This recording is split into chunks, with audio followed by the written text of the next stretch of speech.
John. All right, everyone, welcome back to the channel. Those of you, I believe, will remember the last edition we did of this with Matt LaCroix and John F. White. Now, back with us today, of course, Flat Earth Dave, Dr. Matthew Yelovich, and Angels of Light. We are going to be discussing some stuff that we didn't get to dig into last time. And, of course, we brought people from various fields to discuss this topic today. So what I want to do is to get straight into it. Flat Earth Dave, if you could sum up in some shape or form, and I know that's a tough ask, the position that you've decided to kind of devote yourself to. You know, I'm gonna switch it over to Angel because he just said it before we started recording. He's got the position now oiled down to basically 3 sentences. Go ahead. All right. Well, yeah, our position is that we live on a level topographical plane. It's stationary. We're in an enclosed system. We have luminaries above us. We are geocentric, and all the luminaries rotate clockwise around Polaris, east to west. Okay. So, Dave, nothing to add to that? No, it's perfect. All right. Matt, you've been on the channel before. I think so. Many people here will be familiar with you. Maybe you just want to throw us a very small introduction to the very least, and then kind of give us an idea of what you think about that model. Well, it's good to be back, Will. Sure, I'll give a little introduction. I'm a professor of physics, fluid mechanics, and thermodynamics. I've been doing it for about 20 years now. So I have a pretty decent background in those areas. Hopefully it will be able to contribute somewhat to today's conversation. I'm a professional engineer. Prior to my work in academia, I worked in engineering for several decades. And here I am. So I just want to have a great discussion today. I want to hear the positions of both Dave and Angel, and maybe we could have a respectful discussion. Awesome. Starting right from there, obviously this model that Angel is presenting is a new one and will be a new one to a whole lot of people. And correct me if I'm wrong, and this is why you're here. Excuse me. This is why we wanted to have this discussion. These models and this model that he's presenting and the heliocentric model both cannot be correct. If I'm to understand this properly. Could you maybe help me make sense of why that is and how we can, how I'm supposed to make sense of a flat shaped model versus the one that we're obviously taught in school? Yeah, you know, we have a model, if you will, but we realize that there's a lot that we don't understand. The globe doesn't have a model at all. The globe is the globe model, if you will, defies natural law. It has air uncontained next to a space vacuum. It has gravity, which is unproven, which defy electrostatics, which is proven, which is 10 to the 36 power stronger. We can go through all the different points and show you how, one of them is totally wrong, and one of them, we're certainly figuring it out. But we'll go over each one of those things and then let the listener come to their own conclusion. One thing I always say is don't believe anything that Angel and I say. Don't believe anything. Verify everything. We're gonna show you stuff that you never thought of. We're gonna show you stuff that you were programmed not to believe. And you know, belief is the enemy of knowing. For example, Matthew, test question: where do I live? We talked about it before the show. You can look down. You wrote it down. Yeah, Connecticut. Connecticut. Now, do you believe it or do you know it? Well, I trust that you told me. So you believe it? Yes. You believe it. So you heard me say it. You're like, why would he lie? He sounds like he's from Connecticut. He's got a little bit of a New York accent. That's near, you know, you stored that as truthful information, but you don't know it. You believe it. So we believe a lot of things that we've been told all of our life.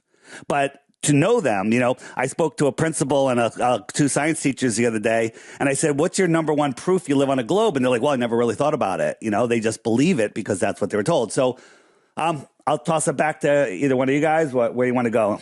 I guess we can start off with the first thing that Angel said, that we live on a, I believe you said level topographic plane. Is that correct? Yep. Okay, that's a good start. So let's define that. So are you saying that the Earth as we know it is not a sphere, correct? And that it is perfectly or relatively perfectly flat for all of its expanse. Is that correct? Level and horizontal. Yeah, level horizontal and has topography. Okay, fair enough. So how long, okay, if that's the case, let's just for the sake of argument say that that's the case, that it's level, flat, horizontal, whatever you want to call it. How far does it extend? Okay, well, that's the thing. Our known region, it would be Antarctica that we're allowed to go to independently. So past the 60th South parallel, there's actually an Antarctic treaty, and you have to get permission to be able to go further than the 60th parallel, which would be encircling the whole Earth. Okay, I see the picture there. Okay, so you're saying that Antarctica is the outer border? Would that be the correct way to say it? The outer border of this known Earth? Yes. Okay. Well, let me just chime in there. Antarctica is the shoreline that contains our water. Large bodies of water need containment. Now, does Antarctica, where we think Antarctica is, does it go all the way around, or does it go farther beyond it? We don't know because we don't have access. We can speculate, we can make claims, we can show evidence. But we don't know because we talked about the Antarctic Treaty. You have all of these islands out here. If everyone remembers the Falkland War for the little island, why are they fighting over that? These are where military bases run by the Crown are there, and they guard Antarctica. They don't allow anybody unsupervised, without prior permission to go beyond that 60 degrees south location. So there it is. But people do go to Antarctica. Absolutely. Okay. So they've acquired permission to go there. Yeah, but there's no free and independent exploration of the outer south. Okay.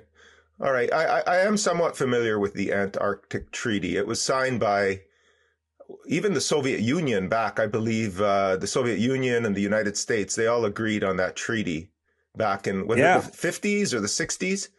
Late 50s, right? Okay. So let's go back to the whole flat plane.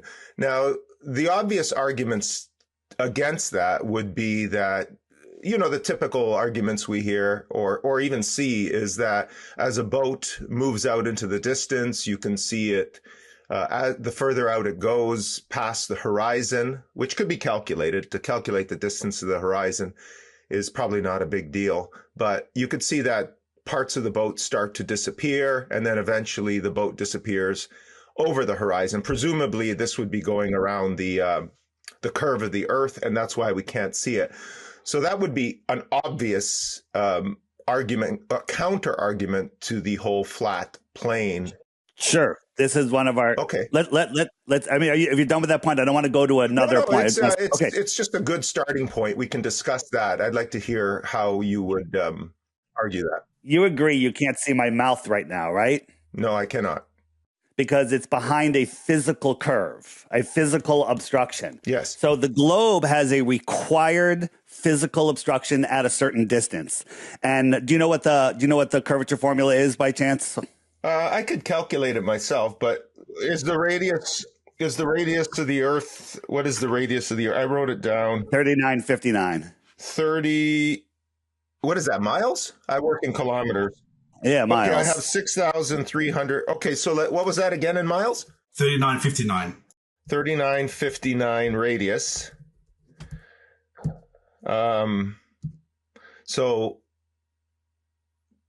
Okay. So you're asking me to calculate how much disappears over the horizon. Right. So you don't need to calculate it now. Okay. We know it. We're going to tell it to you. Don't believe it. Verify it later so we don't waste it. I have a calculator here. Go ahead. So at 3 miles, the curvature is 6 feet. At 10 miles, it's 66 feet.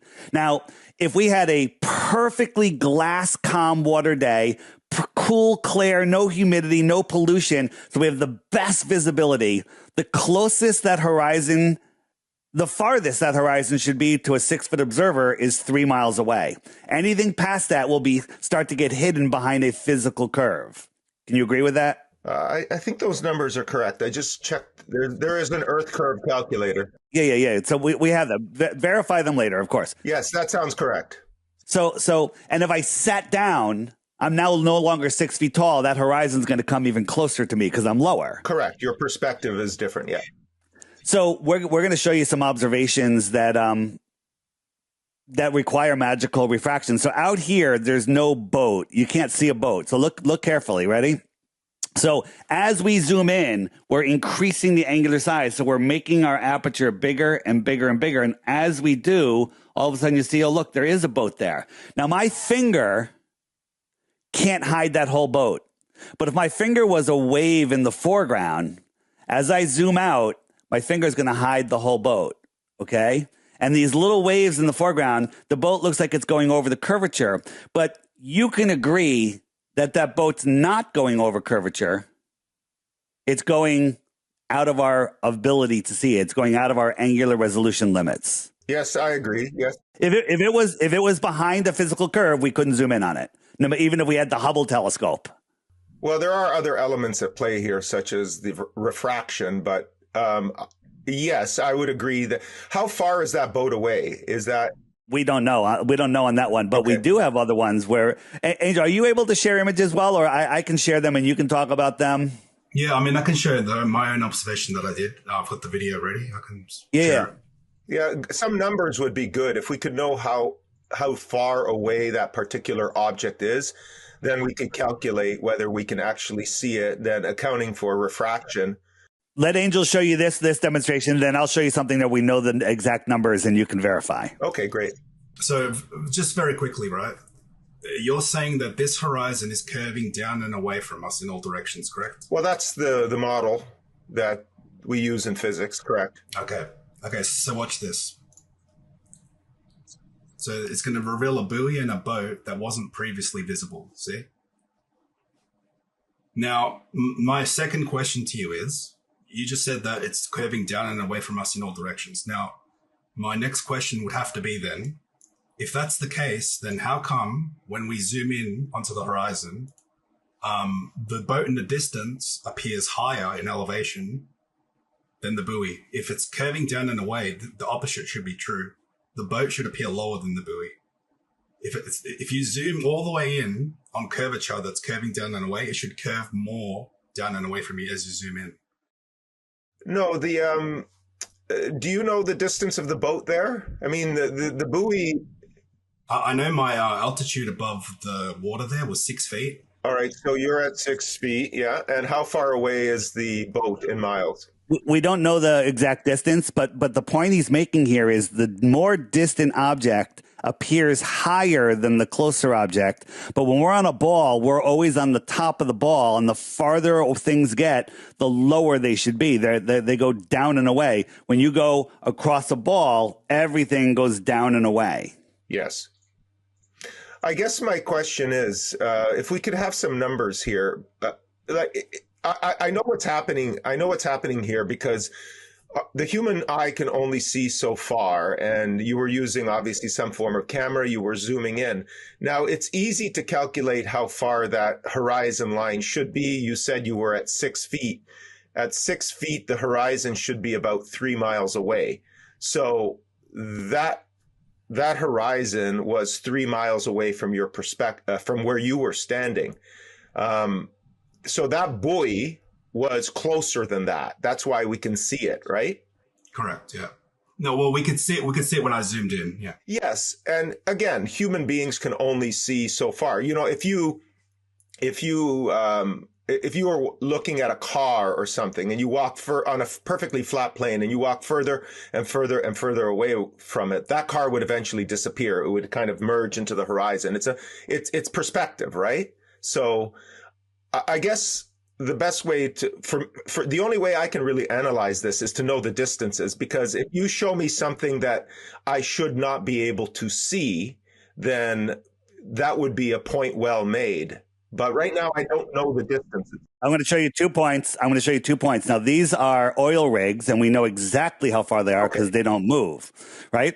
And the camera is 1 foot off the water here. Now, again, you need to verify this. I could be lying. It could be 100 feet in the air, right? So it's 1 foot off the water. This one is 6.2 miles away. Doesn't seem like far, 9.4 miles away. But according to the Earth Curve Calculator, this platform should be hidden by 59 feet of curvature from that elevation. Not only can we see all of the water leading up to it, we can see the horizon far behind it.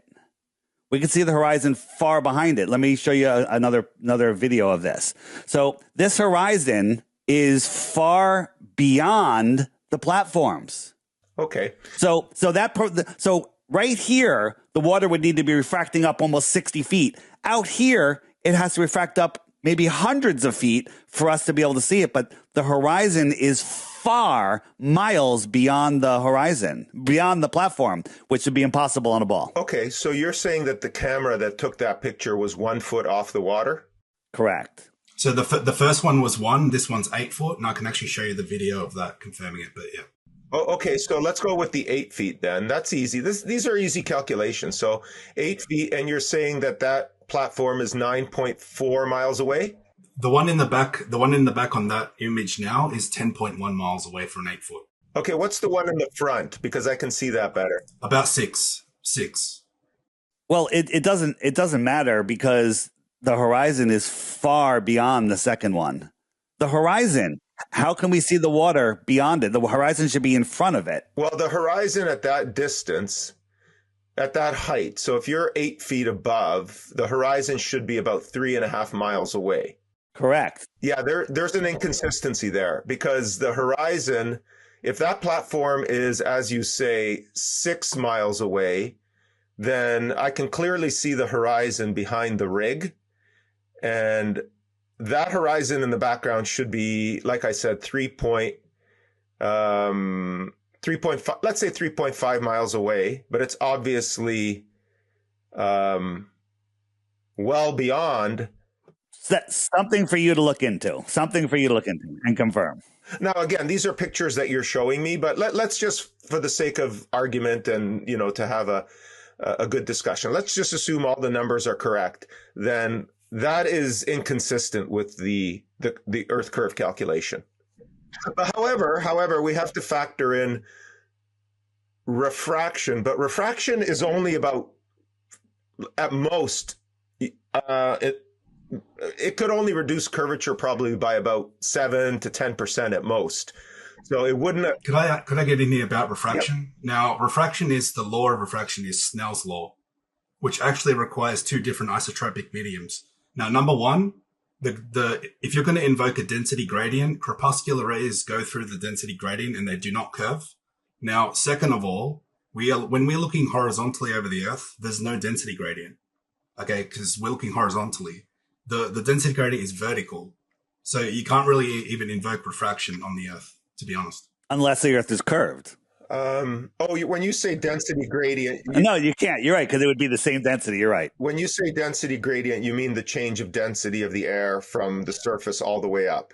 Yep. Yeah, if we calculate how much refraction there would be from the top of Mount Everest to sea level, it's 0.0%. It's negligible. No, refraction. You're right that refraction is not a big factor. Like I said, at most, it would probably be in the range of a few percent, maybe 7%. It wouldn't account for that much of it wouldn't cause that much more to be visible over the curve of the Earth. So I don't think refraction is a huge player. It is a minor player. We can argue, how much, but based on that rig that you showed me, something doesn't seem right there. Assuming the numbers are correct, I'm taking your word for it. Club Libertas, the elite private membership club for the modern mystic, exploring powerful teachings on spirituality, self-awareness, ancient wisdom, a deep dive into meditation, mindfulness, and transformational practices designed for those ready to lead their own journey. Are you ready to step up? Matthew, let me just a side note here.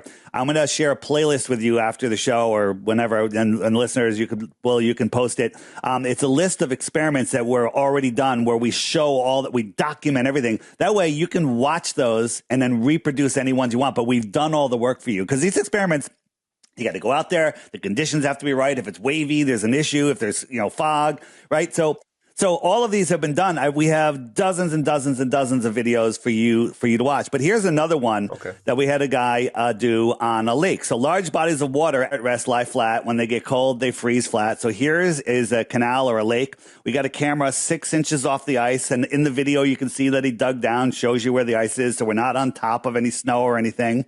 And then he put these lights at 8 miles, 7 miles, 6 miles, and 5 miles. Now, that doesn't seem far. But at 6 miles away, the horizon should be 0.88 miles away, less than a mile away. That's the Earth curve calculator, and we're looking on ice. Sorry, at 8 miles, is that right on the surface of the water? It's right on the ice. Oh, I see. And I think these are 6 inches off the ice, right? But again, you have to watch the video. But again, 6 inches a foot isn't going to make a difference. Watch. At 8 miles, including an absurd amount of refraction, 30 feet, 22 feet, 15, and 9 feet behind the curve of the Earth. Remember? Mm-hmm. You can't see my mouth because it's behind the curve of the Earth. Yes. Okay? So if we look at it, we have two options. We got the camera on the ice, and it's looking at all of these things across the level ice. That's option number one. Option number two is the camera 6 inches off the ice at 0.88 miles away is the tangent of the Earth. It's skimming across the tangent, and all of these at nighttime with no humidity are refracting up and stopping exactly at that tangent line. None of them are going above. None of them are going below. They're just magically stopping at that tangent line. Option A, flat Earth. Option B, heliocentric religion. Yeah, the only way to be able to see those multicolored lights would be to invoke refraction.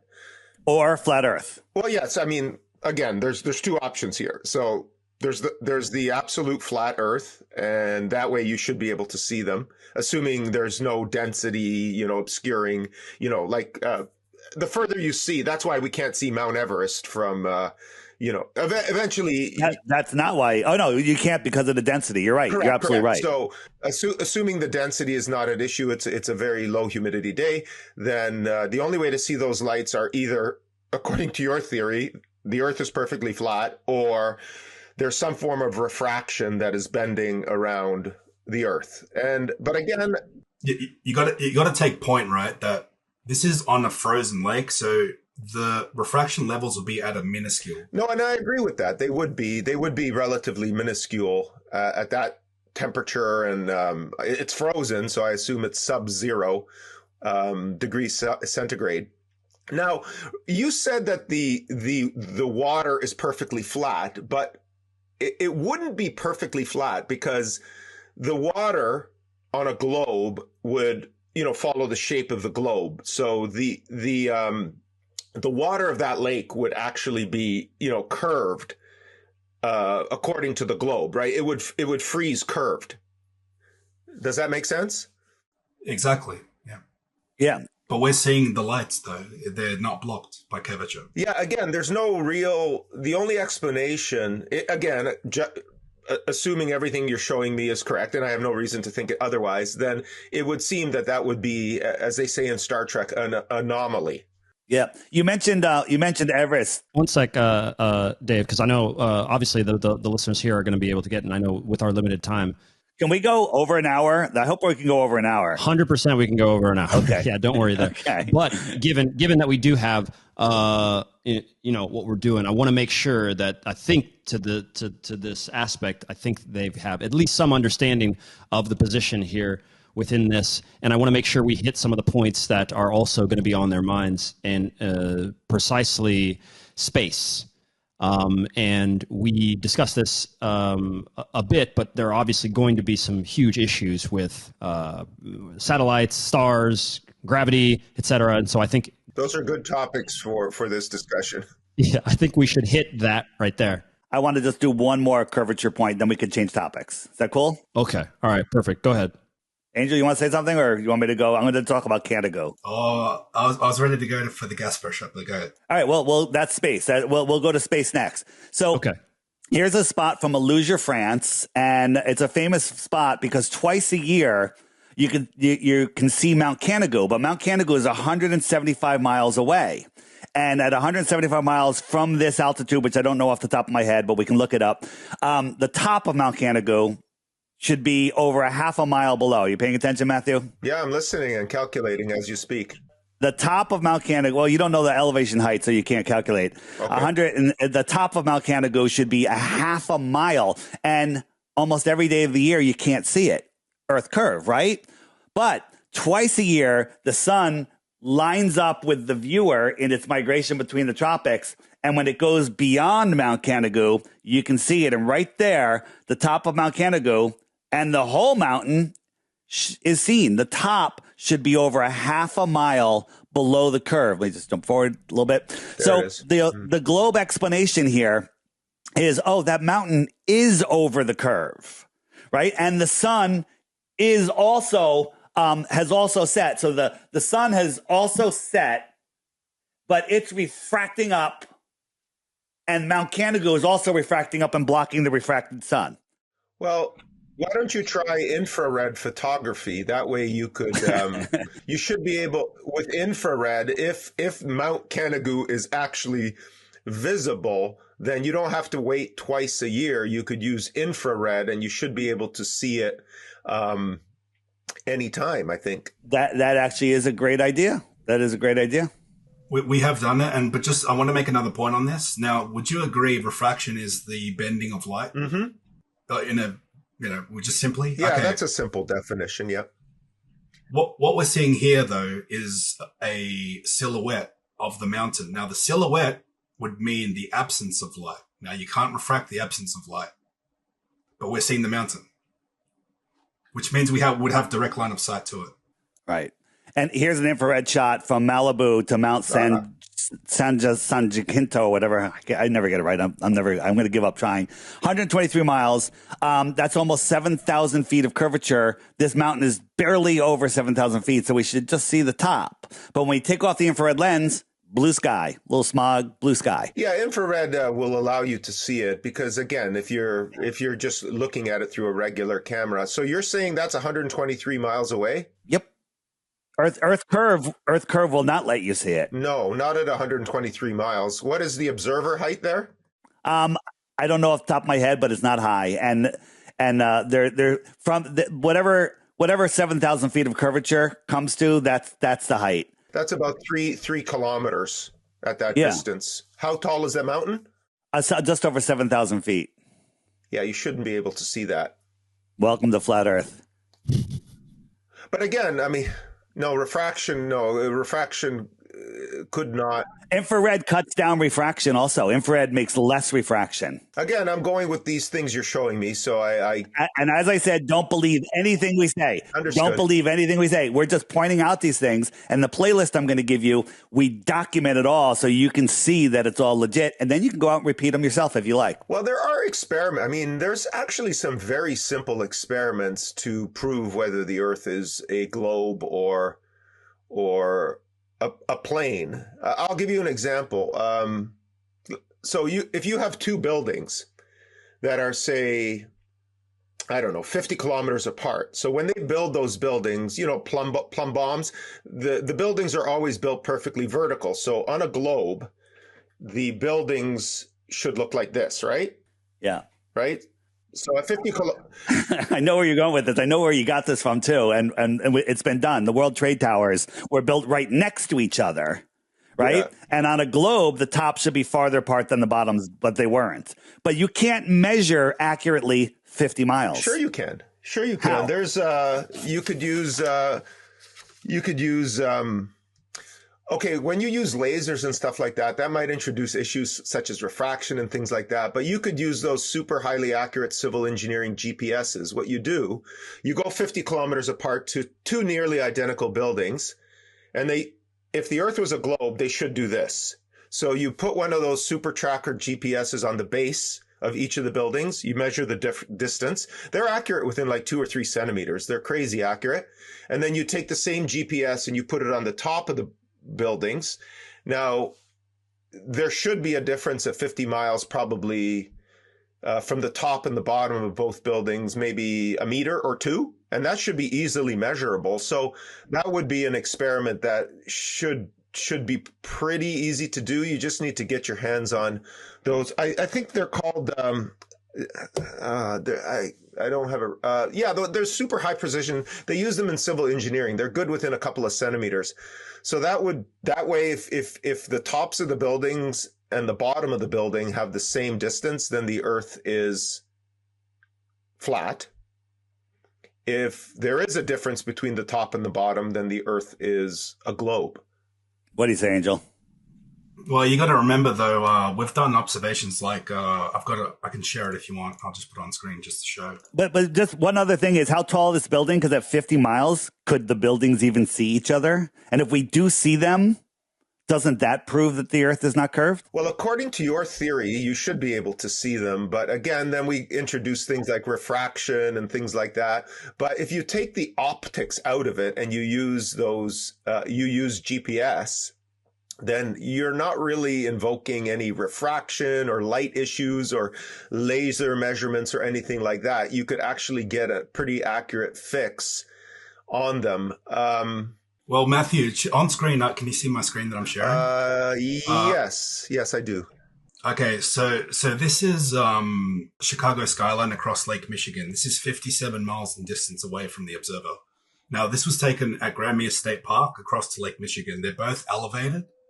If you calculate so the observer height is 600 feet above sea level, and Chicago skyline, the base, is 577 feet above sea level. So you minus that to get the actual height above sea level, which is 23 feet. And then you add 6 foot for the camera height and you get 29 feet. Now, at this distance, there should be over 1,600 feet of curvature. Now, that top building there, the tallest one, Willis Tower, that's only 1,450 feet high. So the top of that building, tallest one that you're seeing there, should also be below the curve on this observation. What is the observer height here? When you do the calculation above sea level, it's 29 feet. That's not a sea. Isn't that a lake? What's the calculation above? How high are they above the lake? Yes, that's what I need to know. Because sea level doesn't matter, and a lot of Globers don't realize that. Yeah. Do you know, Angel? Is it 8 feet or something? Or well, his observation height was 600 feet above sea level, but the other side of the lake is also elevated 577 feet above sea level. So that's why you have to minus it to get the height above sea level. All right, let's assume he's 8 feet above the lake. No, he's 29 feet, I think, right? Oh, okay, that's fair enough. 29 feet, yeah. So the hidden height should be 1,700 feet. Yeah, roughly. Yep. Yeah, no, exactly. What's the tallest building in Chicago, Angel? 1,450 to that top there. There's an antenna that you can't see, but it's too small to see that at that resolution. But yeah, If you look at mine, you can see it right here. Here, switch over to my screen, and I'm going to put on. This is a time lapse. Now, refraction would happen under atmospheric conditions. Atmospheric conditions change throughout the day. So here's a time lapse. I'm going to keep my finger right on this building right here. Yep. And we're going, I think this is like almost 18 to 20 hour time lapse. The building isn't moving. It isn't wobbling. It isn't miraging. It isn't changing. It isn't doing anything. It's staying exactly where it is. And we're going to go into the night and nothing has changed. We can see it all. There you go. Wow, that must have been a super clear day. It certainly was. Now, that's impossible because of the distance at 52 miles. Unless the Earth is flat. Well, okay, I'm not ready to go there yet. But okay, all right, wait. Hey, here's what I want you to say, though. If you find something that's impossible on a ball, just clarify. You can say that's impossible on a globe. All right? Okay, at 50, if these pictures are correct and those distances are correct, at 52 miles, even accounting for refraction, even if it was a 7 to 10% refraction, none of that. Was that Chicago, you said? Yeah.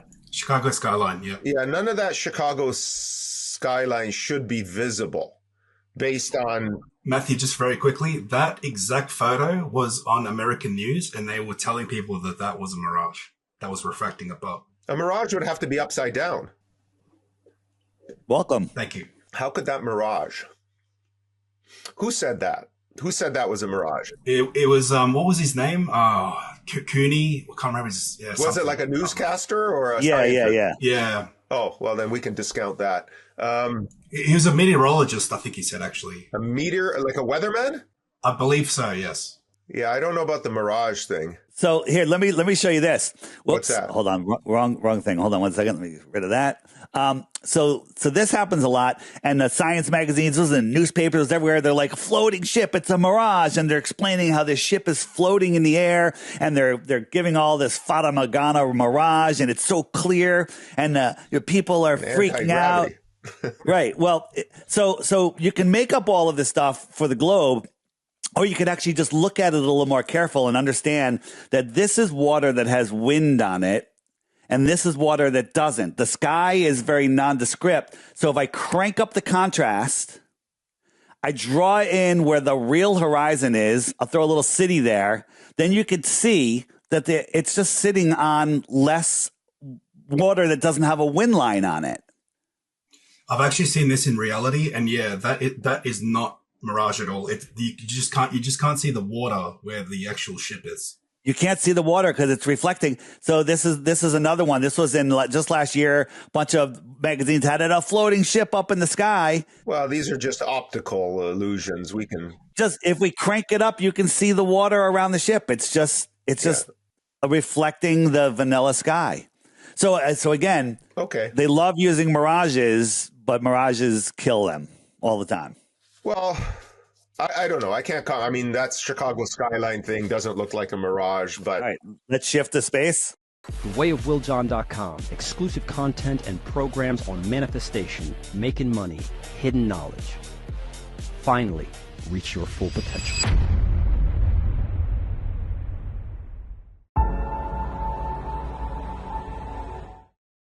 Yes, let's shift a little bit before we get to space, and I think this has already been beneficial for plenty of people that are just getting introduced to the subject. There is one thing just before we get into space, which we discussed last time, Dave, which was the movement, the speed of the Earth. What I'd like to get Matthew's understanding on. And so if you could just explain the speeds with which we were moving, and I think it's interesting just because I don't think most people know what it is that we believe to be our speeds. The Earth is rotating at 1,000 miles an hour. No one's gone 1,000 miles an hour. You've gone 500 in an airplane. It's orbiting around the sun. It's 66,600 miles an hour on average. Funny number. It's chasing the sun. The sun is moving through the sky. And we're going around it, chasing it at over 500,000 miles per hour. And somehow all of the other planets stay on the same plane around, and they're all chasing the sun and its curved trajectory around the galaxy at 500,000 miles per hour. And then the entire system's moving sideways at something like 2.2 million miles an hour. That's probably a wrong number because all the numbers are wrong because we're not moving, right? So you have to believe in this crazy thing with gas balls in a space vacuum, flying in all these different directions, gravity holding everything in perfect order, never, ignoring the three-body problem, and somehow everything just works perfectly. Angel, you want to chime in? Yeah, I just want to ask you real quick, Matthew. Turning is acceleration, right? Would you agree? What do you mean turning? Okay, so when you're turning, say in a plane, when the plane's turning, it's changing vectors constantly. Therefore, it's accelerating. Okay, now you would feel that motion, correct? Now, yes, we don't feel the Earth. We don't feel the Earth accelerating or moving, and they claim it actually does change speeds. If all of those velocities, okay, I mean, those numbers that you threw out, they actually sound right. I think I remember those numbers seem about right. So what we have here is it's an inertial reference frame. So there's no change in velocity. Like let's just assume, I mean, there's centripetal acceleration but let's just assume that there's no changes in velocity. So if the Earth is moving at, what did you say, 66,600 miles per hour or something like that? 66,000. It's at a constant velocity. So it's in an inertial reference frame. So no. So really quick, the actual orbit is actually said to go from 29 kilometers a second orbit to 30. Now, if you do that in miles per hour, that's a change of 2,200 miles per hour. You mean it's changing its velocity? Yeah, it supposedly as it goes around the sun, it's going faster and it slows down and faster and it slows down. That's what we're taught. We actually see the sun speeding up in the south and covering a longer distance in the south because of that. But they claim the Earth is doing it. Okay, let's backtrack here. So if we're in a non-accelerating reference frame, so like say you're on a big yellow school bus and you're traveling 100 kilometers per hour on the highway, you can walk around, or an airplane. Let's use an airplane. If you're in an airplane traveling at a consistent velocity, 500 miles per hour or whatever, you can get up, you can go to the bathroom, you could drink wine and things. You don't really feel that you're moving, but once the plane either accelerates in the positive or accelerates in the negative direction, then the acceleration, it becomes a non-inertial reference frame, right? So let me address that. Yeah. You want to go? Do you want to go, Angel? I'll go real quick. So you're assuming that the plane is going in a straight line, though. Now, if the airplane is turning, that's acceleration. If the plane turns, that's acceleration. Correct. Yes. So hang on. So you would feel it. We're in that school bus. We're on a perfectly smooth road, great suspension, going 100 miles an hour. No problem. You can drink your tea. You can go to the bathroom if they had a bathroom on a school bus. But if we got a plate of water, a dinner plate, filled it with water, yeah, and that bus took the slightest turn or changed its speed the slightest amount, the water is going to go right off the plate. Correct. Right. So we're dropping the curve of the Earth. If you're on the equator, dropping at a mile per minute to follow the curve of the Earth. If I was going 1,000 miles an hour in an airplane, I have to drop at a mile per minute just not to go into outer space. Right. If I'm in America, right, and the Earth is spinning, not only am I going, let's call it 500 miles per hour, because I'm halfway to the North Pole, we'll say, but I'm also turning because the spin of the Earth should throw me out towards the equator, right? East and west are circles on a flat Earth and on a globe Earth. They don't prove either, but they're not straight lines. And if we're spinning, I'm turning all the way around. So when I'm facing west, I should be leaning to the south because that turn should be pushing me to the south. If I had a plate of water, there should be more water on the south side of that plate because I'm turning at a mile per minute. Hold on a second. There's some kinematics involved here. When a plane takes off, it is not taking off at zero velocity. Like it will be taking off at the initial velocity of, say, the Earth spin. So there's initial velocity relative to there's a velocity relative to the Earth, and then there's a velocity if you look from outside the Earth down. Now, when you said the plane, when it's flying, it would be did you say curving down or nosing down? It would have to nose down. On a globe, it would have to, yes. And it doesn't do that in reality. Yes, to maintain altitude.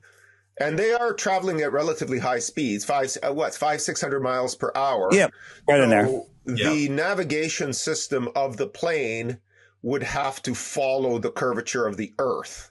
Yes.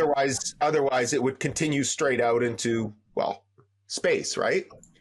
Can I show? I've got my my flight simulator. If you want to see it, I can show you that real quick. Yeah, sure. It's interesting stuff. Okay, so in reality, I've debated many pilots. They all admit they don't need to nose down in reality. Actually, I debated a pilot the other day. He was really interested and, was pretty much getting flat smack left, right, center. He had to rethink his whole world. But yeah, this is a globe. This is the actual dimensions of the globe. And if I start the flight, it's going to take off, and it's got the attitude indicator here, which maintains rigidity in space. Now, as the plane flies, I'm just going to speed it up a bit. You're going to notice that because it's curving down and away from the plane's just going to keep gaining altitude on the top. The Earth is curving down and away. Yeah, the Earth is curving down and away from the plane. Now, if I just leave it in straight and level flight, this is how the plane flies in reality. It doesn't nose down. But because it's not nosing down on a tangent, it's going to end up in space eventually. It's going to be just gaining altitude into infinity. Well, I don't think it has to have enough thrust and energy to get up there. I don't know if a plane, but then again, gravity is getting weaker the higher it goes, so it would require less thrust. No, so Gravity would have to pull only the nose of the plane down, though. It'd have to be selective in this case. Also, but don't the airplane navigate, like most pilots do not fly by stick over the course of their flight path. If they're flying from Miami to Rome, they're not actually flying across the Atlantic by stick. They're using the autopilot system. Wouldn't the autopilot system simply correct for the altitude, meaning that, yeah, every minute the Earth is falling away, but wouldn't the autopilot system just simply correct the altitude to keep the plane at the exact same altitude that it needs to be? That makes sense. It does, but over a flat Earth, because what happens is this attitude indicator has a gyroscope in it, which maintains rigidity in space. And if the plane was following a gyroscope, yeah. If the plane was actually following a curve, as you can see now that I'm nosing down, it's changing. It's showing a nose down in the attitude indicator on the left there. Because, and as you fly, if I've debated a pilot, right, who flew 4,800 miles with the nose up, and we've got pitch data to support this. The plane doesn't nose down in reality. It just maintains well, you can feel it. When you're on a plane, it almost feels like you're always flying with the nose a little bit tilted forward. You never really feel that it's nosing down. But I guess the question is, what about those, okay, for those large commercial airliners, they're all teched out now. They have so much, they have, autopilot systems and all that. But what about a small, regular, non-technological plane like a Cessna or something like that? The pilot would... That makes it worse. The pilot would have to correct for the Earth falling away, would they not? And they don't. But they don't. And they don't. A pilot has told you he does not correct for the... Yes. Airplanes fly straight and level over the Earth plane. Let me show you. I was on a flight to Mexico, 124 miles from the airport. Pilot goes, "We're going to start descending for the airport, 20 minutes, whatever, and we'll be there." And so we've asked pilots many times, when you do your drop of descent, your angle of descent calculation, you say, okay, I'm at 35,000 feet. I've got 125 miles. I have to figure out how many feet per mile to hit the runway, right? Makes sense. So a lot of the stuff is done automatically, but most pilots actually do the calculation themselves so they can figure it out. But this is a flat Earth calculation. At 125 miles, there's 2 miles of curvature. So if they just use their calculation, which is a flat Earth calculation, when they get to their runway, they'd be 2 miles too high. Yeah, I understand what you're saying. I would just assume that instruments correct for that. Well, you're assuming, but there are no instruments that can correct that. So now I'm going to show you something that we can't invoke refraction or anything. So this is a flight from Germany to, oh, no, not this one. This is a flight from Germany to, I think, Brazil, 4,000 miles. Now, if we look at these stars here, they're just staying where they are. This plane is going a quarter of the way around the Earth. So the stars in front of it should go over their head. Here's Google Earth. This is what Google Earth says that flight should look like. These stars should be rising up because you're diving over the Earth. Yes, that makes sense. That makes sense. So this is what Google Earth says it should look like. But in reality, when we actually look at the flight, the stars don't rise up at all. The ones on the horizon stay on the horizon. Just when we turn, things move, but they don't rise up at all. So that defies the physical reality of a globe. You can't say refraction. You can't say anything because they should be doing this, but they don't. How far is that flight, did you say? 4,000 miles. Now, the argument that the Globers come up with is, oh, well, you're going with the spin of the Earth spin and it's counteracting. That's not true. We're heading south. And if we were going with the spin of the Earth, that's only 500 miles an hour. So it would be going up 500 miles an hour. But the problem is they did it on the way back also. And if it was going with the spin of the Earth, now it's going against it. And those stars should be rising up twice as fast. Yeah. But it's not. It's the same. It's the same in both directions. Yeah, that's interesting. So 4,000 miles. And what is the circumference of the Earth? 24,901. Oh, wow. Yeah, there should be a significant change in the star patterns. Yeah. Now, here's a question for you. Okay, if you take off, if you're on the North Pole, you're your plane is parked on the North Pole, your plane is just spinning around on a globe Earth, right? It's just spinning like a ballerina, Correct, like a ballerina. You have no sideways tangential speed. Go ahead. You're making a flat Earth argument. Go ahead. Am I? Okay, let me ask you this question. You're going to. So if you're doing a little spin on the top of the Earth and you want to fly from the North Pole exactly to Ecuador. Yeah, let's pick Ecuador. Quito, it's right on the equator. Right, and they have a north-south runway there. The runway's oriented north-south. We've got a north-south, so you have no lateral velocity at all. So you're just spinning. So velocity in the X and the Y would be 0. And then you fly south. Yep, there would be no adjustment for Coriolis.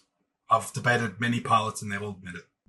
And the velocity, the velocity of the Earth rotating at the equator is about 1,000 miles per hour. Yeah, that's that runway is moving 1,000 miles per hour sideways. So even if the plane turned to the west or the east to try to chase the runway. Well, you would have to literally be flying sideways. Yeah, but even if it ran at the perpendicular to the runway is going 500 miles an hour faster than the airplane's going. So the runway would just run away from him. Let me give you another one. Let me give you an interesting one. Now, listen to this, okay? The Earth in your paradigm, okay, is moving 1,037 miles an hour east of the equator. Now, if we put a plane flying at the equator east in the same direction as your Earth is spinning, but only going 500 miles an hour, is it going to moonwalk backwards? Well, hang on a second. So the Earth is spinning. Did you say east, right? Spinning to the east. Yeah, 1,000. Yeah. So and then the plane, before it takes off, would be moving at that same speed. So that would be the plane's initial velocity.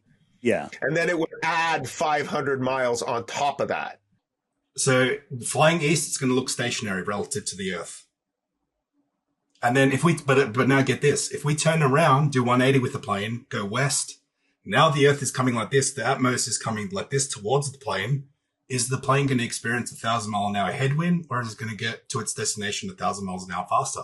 The answer is none of those. Well, wind blows in every direction. It's exactly 100%. So the global argument is, well, the over billions of years, the topography of the Earth has made all of the atmosphere Velcro to the Earth and spins with the Earth. So at the equator, it's going 1,000 miles an hour. In America, it's going 500 miles an hour. In North Pole, it's just spinning like a tornado. Well, just look up in the sky. You see someday when clouds are blowing one direction, someday they're blowing the next. That doesn't exactly. Since we're talking about the air and the sky, let's talk about the defying of natural law of having high pressure next to no pressure without a container. Okay, so let me do an analogy for you, okay, Matthew. So we're inside of a car enclosed. Now I spray gas in the car. Nice. Now that gas, due to entropy, spreads out in all directions, fills up the car. Now what happens when we open the windows of that car to the gas? So you spray the gas in the car. It uniformly distributes within the car, and then you open the windows. Well, then the gas inside the car will blend with the air outside the car, and it will disperse accordingly, of course. Outside. Yeah. Okay, so in the exact same way, all of our air that we're breathing should disperse into the infinite vacuum, and we'd have no air to breathe. Well, hold on. The car, though, the pressure inside the car and the pressure outside the car are the same. So there shouldn't... But high pressure, and it still went out. But if there's no pressure, let's say the car is in a vacuum. We got a box of gas in a vacuum. And then we opened up top, bottom, left or right side, put a hole in it. Instantly and violently, it's going to fill the available space, just like I'm showing here. Oh, 100%. If the car was pressurized on the inside and right. outside the car, it was a perfect vacuum.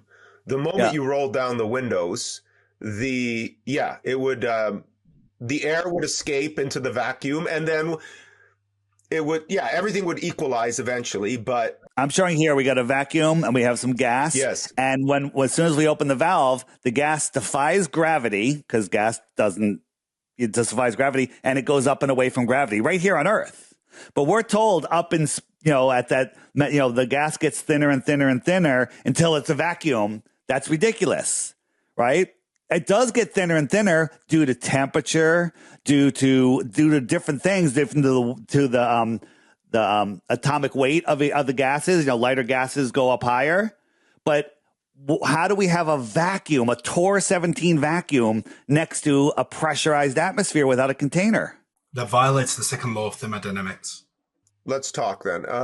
If you have a container with two chambers and a wall separating them, and one chamber is pressurized to atmospheric, whatever, pressure, 14.7 psi, and the other one is completely in vacuum. If you remove that separation, then both chambers the air from the pressurized chamber will rush into the volume of the vacuum chamber, and they will reach equilibrium pressure. I see what you're saying. So what you're saying is, how is it possible that we have an atmosphere in contact with a perfect or near perfect vacuum? I assume space is pretty near perfect vacuum. Yeah, 10 to the minus 17 tall. Yeah, let's call it. If you were to simulate that atmosphere on Earth, you would need a wall like 20 feet thick. Like yeah, exactly. It's okay. So what you're saying is, how is it possible for the Earth to maintain an atmosphere next to the infinite void of perfect vacuum space? Yes.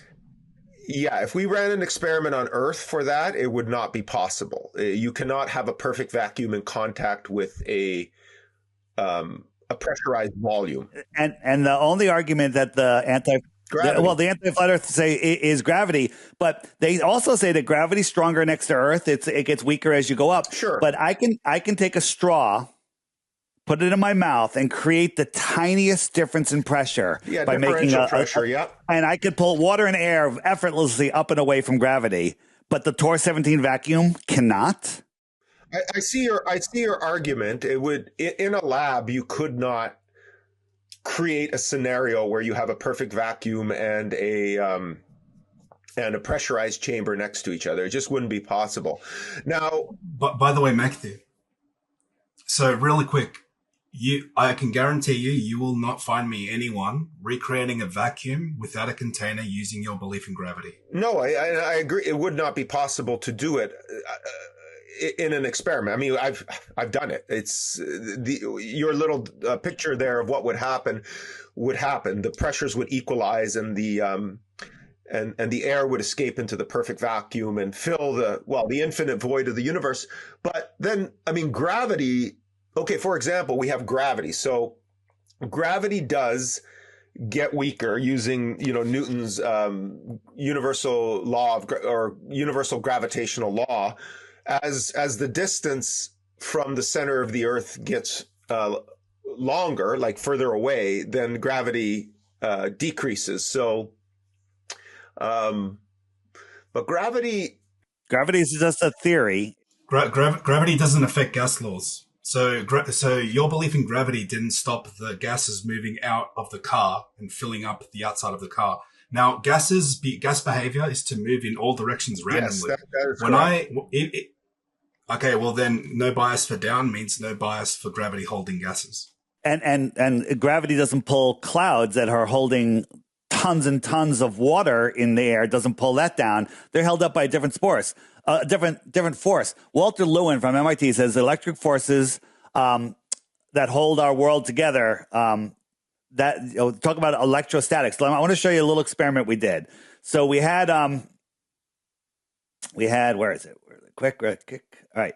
So we had some leftover party balloons. Yeah. And we tied them to, there's just a button here, and it's about 2 inches off the floor, just neutrally buoyant. Now that wire goes to a Van der Graaf generator, right? Let me just pause this for a second. And on the flat Earth, we have a neutral or negative charged Earth, testable, measurable.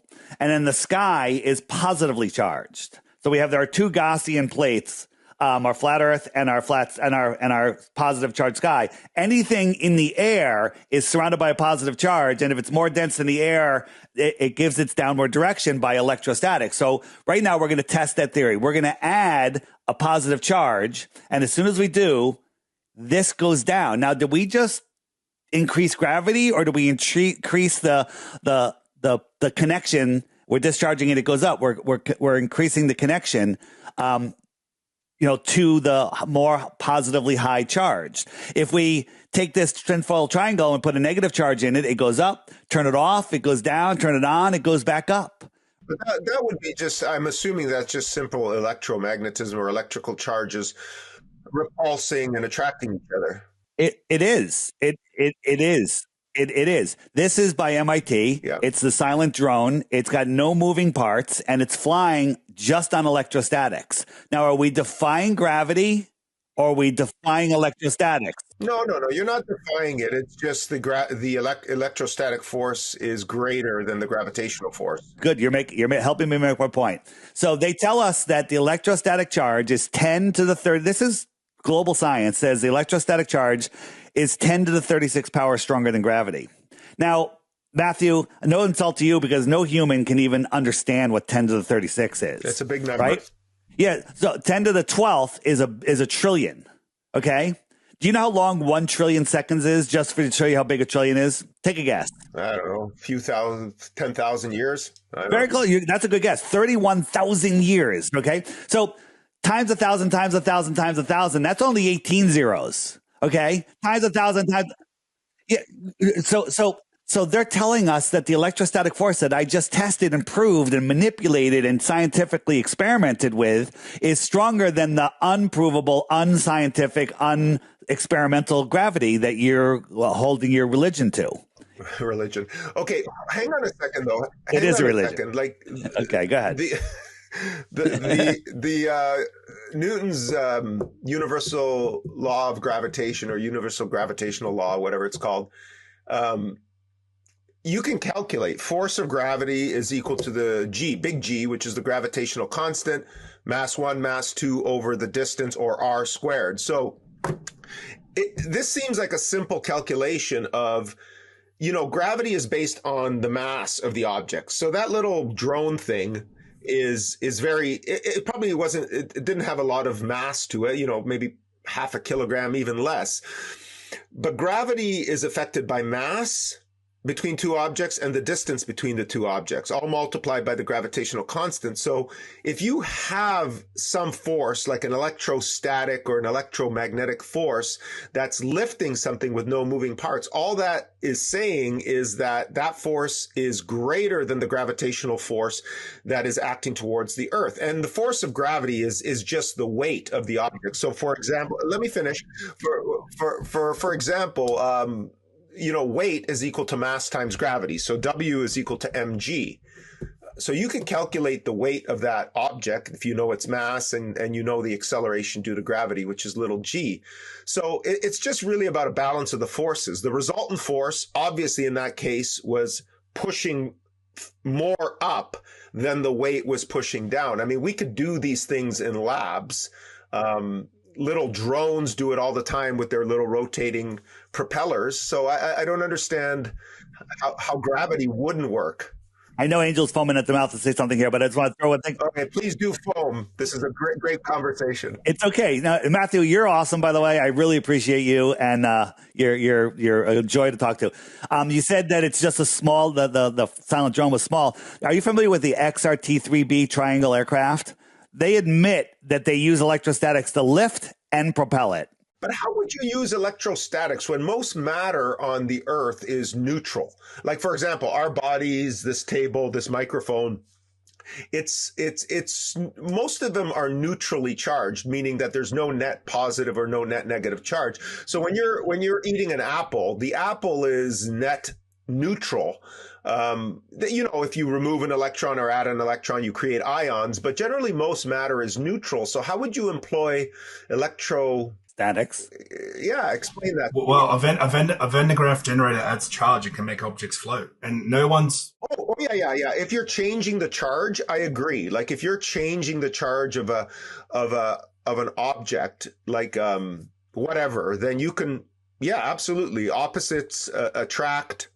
Like charges repel each other. You can play with Coulomb's law, which is strangely similar to the gravitational equation. Thank you. So Coulomb's law is actually what causes that acceleration down due to electrostatics. It's not gravity. Yeah, interestingly, Coulomb's law. Let me write it out here. It's the same equation.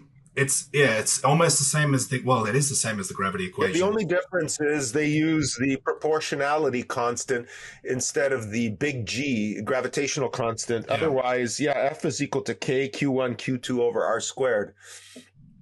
Yeah, so Coulomb's law and the universal gravitation law look almost identical. They just use different constants. Yeah. In my opinion, the Coulomb's law and the gravity formulas hijacked Coulomb's law. Okay, let me ask you a question then. Now I'm intrigued. Okay, so when you throw a ball up in the air, you're exerting a force to overcome its weight. It goes up, it stops for a brief millisecond, and then it heads down. So in order for it to come down, you need to have a force because Newton's laws are pretty straightforward. It's the law of displacement. So Archimedes' principle. Buoyancy. So what it is the ball is more dense than the medium it's in. So say an apple, let's take Newton's apple. It fell on his head. It landed on the floor because it's more dense than air. If it landed and it rolled in a pond, it would now float on the pond because it's less dense than the water. Yeah, but that's simple buoyancy equation. I'll give you an example. So buoyancy is, okay, so if we have an apple, it has a weight. Weight is equal to mass times gravity. Easy to calculate. Or sorry, when I say gravity, I mean acceleration due to gravity. It's not gravity. So you have the weight of the apple. It's pushing down. Now, that apple, there's also a buoyant force pushing up, which is buoyant force is equal to the density of the air. In this case, if we're dropping an apple, which is not much, multiplied by acceleration due to gravity, multiplied by the volume displaced of that apple. So density and buoyancy are just simply it's just simply the weight of the object acting against the buoyant force. So you can't, but those equations themselves have gravity in them. Like buoyancy, when you say buoyancy, little g exists in the buoyancy equation, which is 9.8 meters per second squared. So okay, can I get in here for a sec? So real quick, okay, how many vectors does gravity have?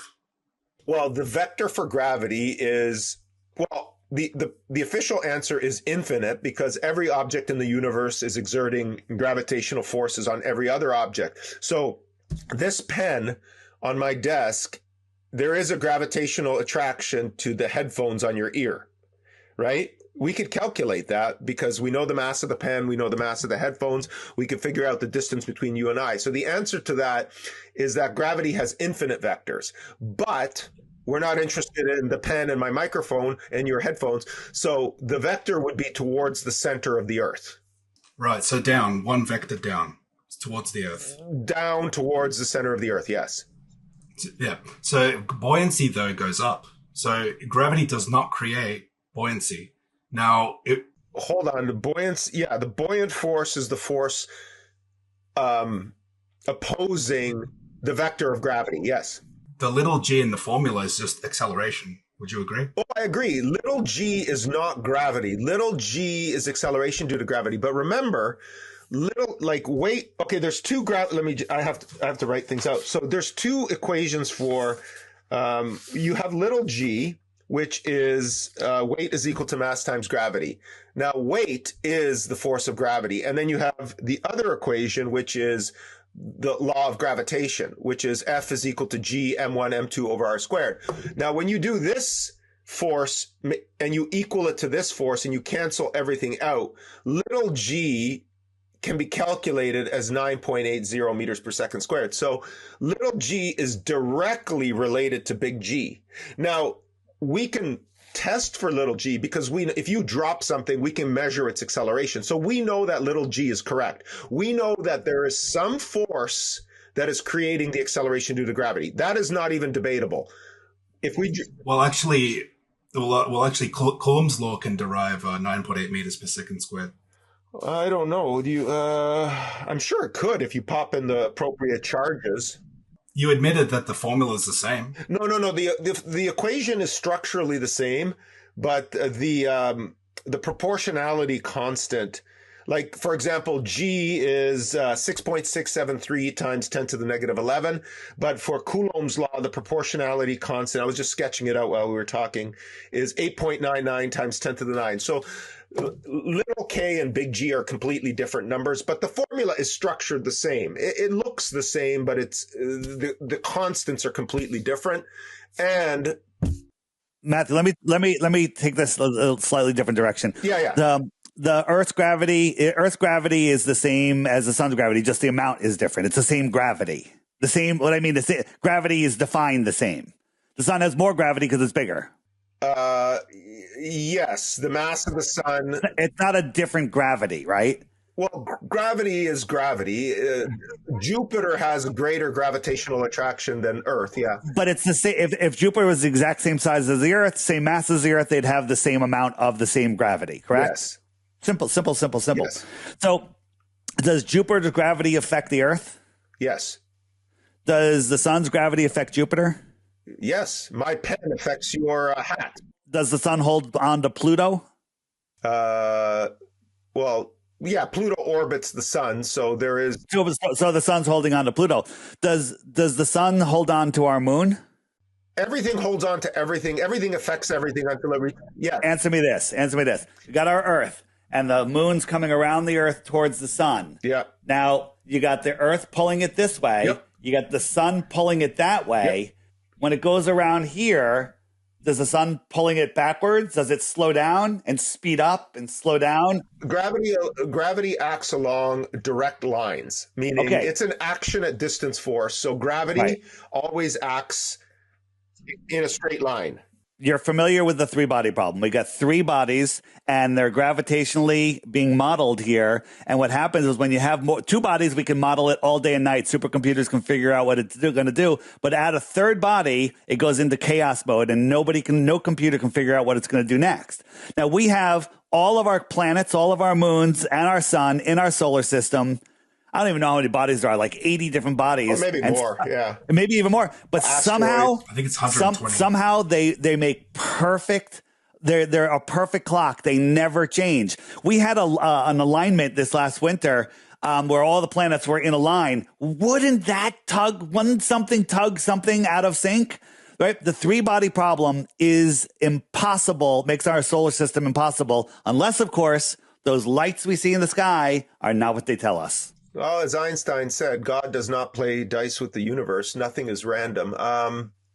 Right. But we have laws of physics, and the laws of physics say that these large bodies, these large masses, have gravity, but somehow our sun can hold on to Pluto and ignore our moon. Somehow all the planets can line up, and we don't have to worry about the 80 body problem, let alone the 3-body problem. Well, the gravitational equation, the further you get away, like distance between two objects really, really reduces the gravitational attraction between them, because it's F is equal to G M1 M2 over R squared. So when you have two like the moon to the Earth are very close to each other. So the gravity between the Earth and the moon is very, very high compared to the gravitational force between the moon. But the sun can hold on to Pluto, which is infinitely farther than the moon, but ignores our moon.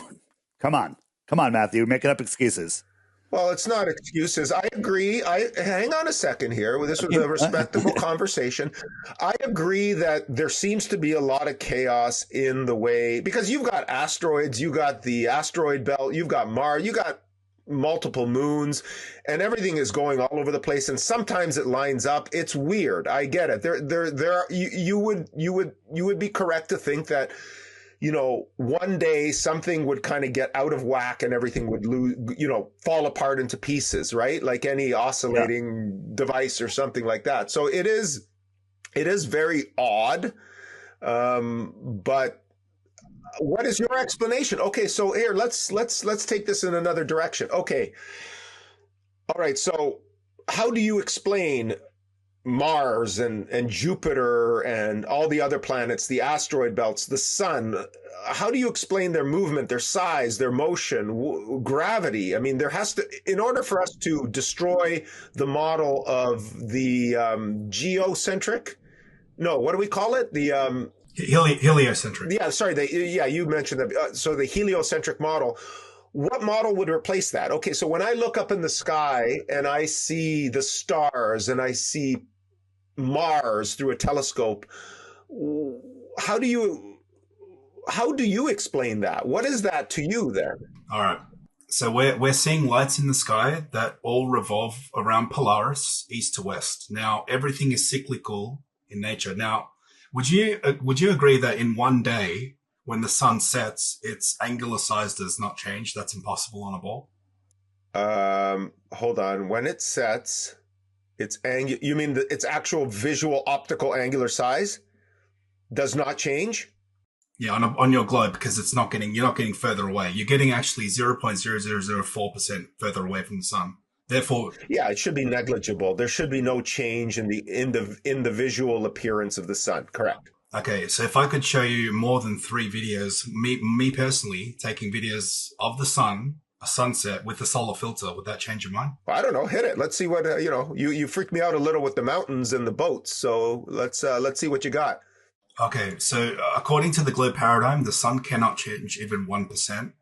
But I've personally got upwards of 23%, and buddies of mine have got with the solar filter upwards of 40% change in the sun setting. Now, it doesn't look like it changes very much, but when you actually zoom into it and count the pixels, it does actually change quite drastically, especially this one. This is my 23% that's going right now. You can see it changes size. And this is with a solar filter, pretty powerful solar filter, ND1 million. This one was a short one, but even this one changed size if you really zoom in. But couldn't it just be atmospheric distortion? You know what I mean? It would be magnifying. It would be magnifying on a flat Earth as the sun goes away. It is magnifying because it's going into more and more moisture, but it still gets smaller.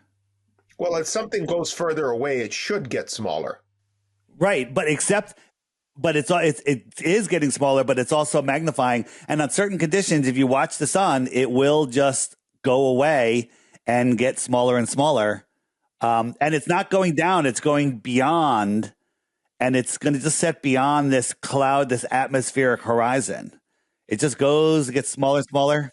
So you're proposing that the sun is not going up behind the horizon. It's simply disappearing from view based on perspective. Exactly. Perspective and atmospheric occlusion. Yeah, that could, optically, that works. Yeah. Watch this. I've got another video that clearly demonstrates this very easily, what you just said, Matthew. So here is the same video that Dave just showed you. Now, I've overlaid a hole in top of the ocean to show how our eyes work and why the horizon is actually there. It's due to eyesight, not Earth curve. Now, I've overlaid them both. Now watch this. It displays perfectly why the sun sets. Yeah, listen, guys. Optically, it is possible to simulate something setting by just simply moving it further away. We've seen this. Things disappear. They look like they fall below the horizon as they move away. Optically, visually, we see it. So I guess, hold on a second. So these things can be explained through optical phenomenon. So yes, the sun can set without really setting. To our eyes, we can see that. Now, the sun's size should not be changing if we are, 95 million miles away or something like that? Oh, is it 93? Okay, so there shouldn't be any marked change in its size. I mean, there is the possibility of atmospheric conditions, which would cause something to appear bigger. Have you ever seen the moon? There are some days during the year that the moon is 3 times bigger than it should be. Hold on. Listen to this, Matthew. This one's going to freak you out. Yeah, let's see it. No, I'm not going to show you. Oh, okay. Next time you see and Will, you too. Ready? Next time you see a gigantic moonrise on the horizon, turn around backwards, spread your legs, bend over, and look at the moon upside down through your legs, and it will be tiny. Your brain short circuits. When we see something near the horizon, it looks bigger. Really? Right? But if you flip around and take a mirror, it's like, wow, look at that moon. You take a picture and you're like, God, that's tiny in the picture because the illusion's broken in the 2-dimensional picture. Okay. All right, optical illusions aside, this is fascinating. Hold on a second. What is the moon and the sun? Hold on. As you hold your finger out, I can hold my finger and block the moon at the giant moon. And then later when it's tiny, I can do the same thing and it's the same size. My finger blocks the same moon, even though it looks much smaller. It's the way our mind sees. No, hey, the mind is a funny thing. I get that. Like the mind can play tricks on us. I get that. That's okay. So wait a minute. So what are you proposing? What is the moon? What is the sun? Are you proposing that the moon and the sun are not what they appear to be? I know for a fact that the sun is not a giant gas ball in an infinite vacuum. You said as a fact. Can you? How do you? Yes. Because that. Can I just get, let me get this in just so we have a clarification of that, though, okay, which is perfectly fine to the state that we are stated. It has been stated that the sun is a giant gas ball, correct? Now, you're saying that it's not, and you have something that you believe to be fact, so then what exactly is it? And then I'd like for you to explain Matt's question on what the sun and the moon are. Okay, so I would not make a positive claim on what the sun is because we can't science the sky, but I know for a fact that it's not in the second law of thermodynamics violation. So therefore it cannot be a gas giant in a vacuum. Matthew, if I had a box of helium in a room that had no air in it and I opened the box, the helium would violently fill the available space, correct? I wouldn't say violently. Well, it would rapidly. We'll say rapidly. Okay. Well, if it was at the same pressure as the air, it would eventually. No pressure. Zero on a vacuum. And the room is a vacuum. The box has the air in it. Oh, violently. Violently would be correct then. Yeah. Okay. So gas always fills the available space. Yes. Right? Okay. And that's what it does. Low pressure gas, high pressure goes to low pressure. Yep. So helium and hydrogen defy gravity here on Earth. They tell us the sun is 99% helium and hydrogen. How much helium and hydrogen do you need before it decides to collapse into a star? Well, hang on a second. Helium and hydrogen don't defy gravity. They are their weight is less than the buoyant force.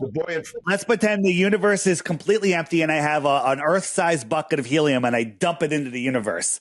Is that enough for it to collapse into a star, or is it going to fill the available vacuum of the universe? Well, if it would fill the available vacuum. So how much helium and hydrogen do you need before it collapses and becomes a furnace? Like a sun, whatever you want to call it, right? And the answer is there's no answer. Okay, there's no answer. Our sun burns 640. This is what they tell us: 640 billion tons. It's either an hour or a day. Doesn't matter. That's a lot. Okay.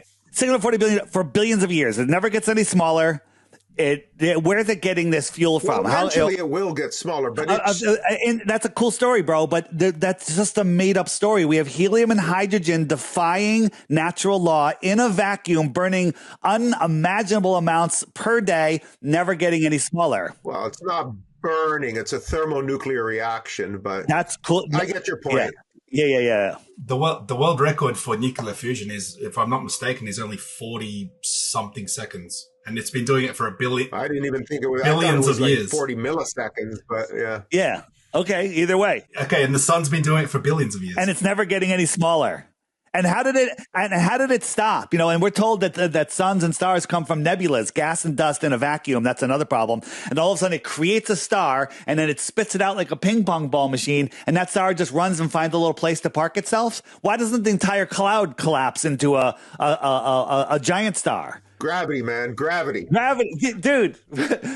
Matthew. That big G, man. We need that big G. You're a smart guy. You have and by the way, you have a lot of, and this is not an insult, a lot of indoctrination. The way you get your degrees that you have is you memorize and repeat what they tell you. All right. Now we're challenging you here to look at some of the things that you were taught. Some of them are not true. Science is always changing. The sun used to be 3 million miles away. Then it was 6 million miles away. Now it's 93 million miles away. Right. I say the sun is just a couple miles away. Couple miles? I don't know what the sun is. I don't know how far it is. Okay, a couple of miles, man. You could take a drone and no, it can't be that close. It's in an apparent position. Go ahead. Okay. How far away are clouds, Matthew, would you say on average? Oh, I don't know. There's different layers. Just pick a number, random. Some are really low. I'm driving on the highway. They look like they're only like a kilometer up, but others are, I don't know, 50, 60, 70, I don't know. something like that. Right. I don't know why I can't share my screen properly. Hang on. Where's my video? Well, there's different types of clouds. You got the cumulus, you got the whatever the other names are, right? I'm not an atmospheric physicist, but Yeah, are you trying to show this picture here? This one? No, I'm trying to show my own video. Oh, here it is. Yeah, here it is. I got it. Is this sun 93 million miles away? well, it doesn't look like it, does it? No, it doesn't. All right. There's no proof of anything. I can't make any claims. So Matthew, how do you have a local hotspot, the moon creating a local hotspot in the clouds? And also, when I zoom in, it's obviously around thick clouds, and you could see the face of the moon clearly. Watch this. Let me see. What am I looking at here? So that's the moon. This is the moon. Yeah, look at that local halo. Like you're getting a local halo around the clouds, which means it can't be that far away. Well, it's a visual perspective. Our eyes are, I mean, if somebody was looking at it from a different perspective, they would see the same thing only oriented towards them, right? Right. But look at this. How do you get a local light like that and you could clearly see the face of the moon there, Matthew? I don't know, man. In my opinion, I with my naked eye, I could see that moon was in front of the clouds there. Right. And this moon right here, if you could see my screen, is lighting up this area of clouds. If the moon was 250,000 miles away, it would light up all the clouds equally, but it's lighting up the ones that it's right near. Now, listen, we don't know what the moon. Yeah, when you see the sun shining through the clouds, it does look like it's shining in one particular spot. But if the sun is 93 million miles away, you would think logically, just even if you knew nothing of science, that it would not create a single hot spot. It's the sun rays, because the sun's so far away, the rays come in parallel, correct? To the Earth? Yeah, for sure, because it's 93 million. But why do they always look like this? Why do they always look crepuscular? Sorry, could you? I understand where you guys are going with this, but then what is the solution then for where exactly the placement of the sun is if it's not 93 miles? So we're just looking at evidence, and the sun that we see is in an apparent position. Matthew, if you and I were standing at the beach in Angel, we're all 100 yards apart, and we're watching the sunset. You're going to see the sun walking on the water, that beam of light on the water right to your feet. Sure. I'm going to see mine, and Angel's going to see his, but we won't see each other's. We'll all see the sun in a different position. We all have a personal relationship with the sun. Yeah, I've seen those little angled rays when I'm driving on the highway. You can see it looks like it's right above the clouds. You never see this. This is what it would. You should see that. This is what you should, but you don't. Welcome to Flat Earth. Yeah, but wait, hang on a second. But couldn't that just be the way the cloud, like it could be when the light comes down parallel, the clouds could be just simply, clouds can take various shapes. It could just be deflecting the light sideways, Can you see my screen? So on screen, I've got what the glow paradigm claims is that it's like train tracks converging. Now, the problem with that is the train tracks are coming towards you. For a train track to converge like that, it has to be coming towards you. Okay. Now, when we have vertical lines going up, like those, the Chicago skyline I showed you earlier, that's not diverging, right? These crepuscular rays are not coming towards our eyes. Therefore, perspective is not in play, but they're still diverging, proving that they're actually crepuscular. Right. If you look at this picture right here, stop sharing for a second, Angel.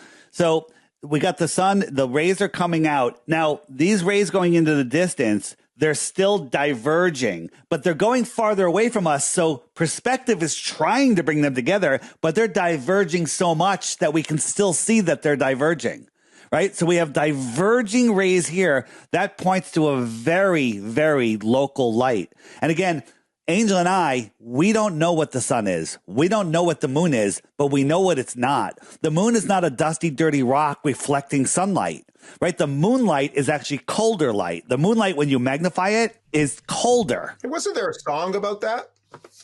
Probably. Cold moonlight, something about so that. The moon, and on a full moon night, it's usually colder than not. Whoa. So what you're saying is that an object under moonlight is colder than under moon shade. Colder than an object in total darkness? Tons of experiments done showing that. Well, that should be easy to experiment. You just need one of those thermometers.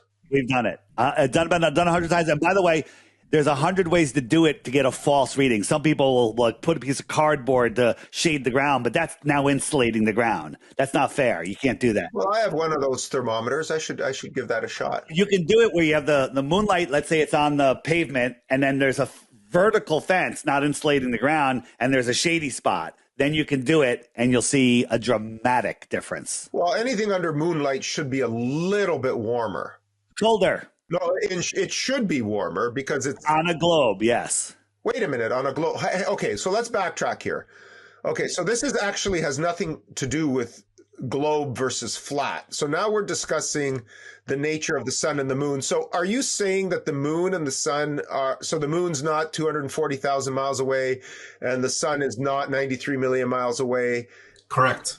Okay, so this would then affect the diameter, the diameter of the sun and the diameter of the moon, because they can't be whatever size they are. I wrote it down here. Hold on, let Angel speak. All right. Okay, you believe that the sun is 400 times bigger and further away than the moon, though, but they appear the same size, right? Whoa. So you said that the sun and the moon are... They tell us that the sun is 400 times bigger than the moon and happens to be 400 times farther away. Therefore, they look like they're the same size. That's what you believe. Okay, where are you getting these?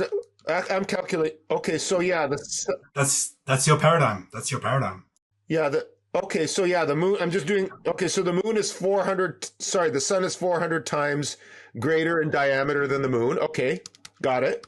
And further, so that it appears the same size as the moon. And the Earth and the sun is, did you say 400 times further away? 400 times bigger and further, yep. Oh, that's coincidental.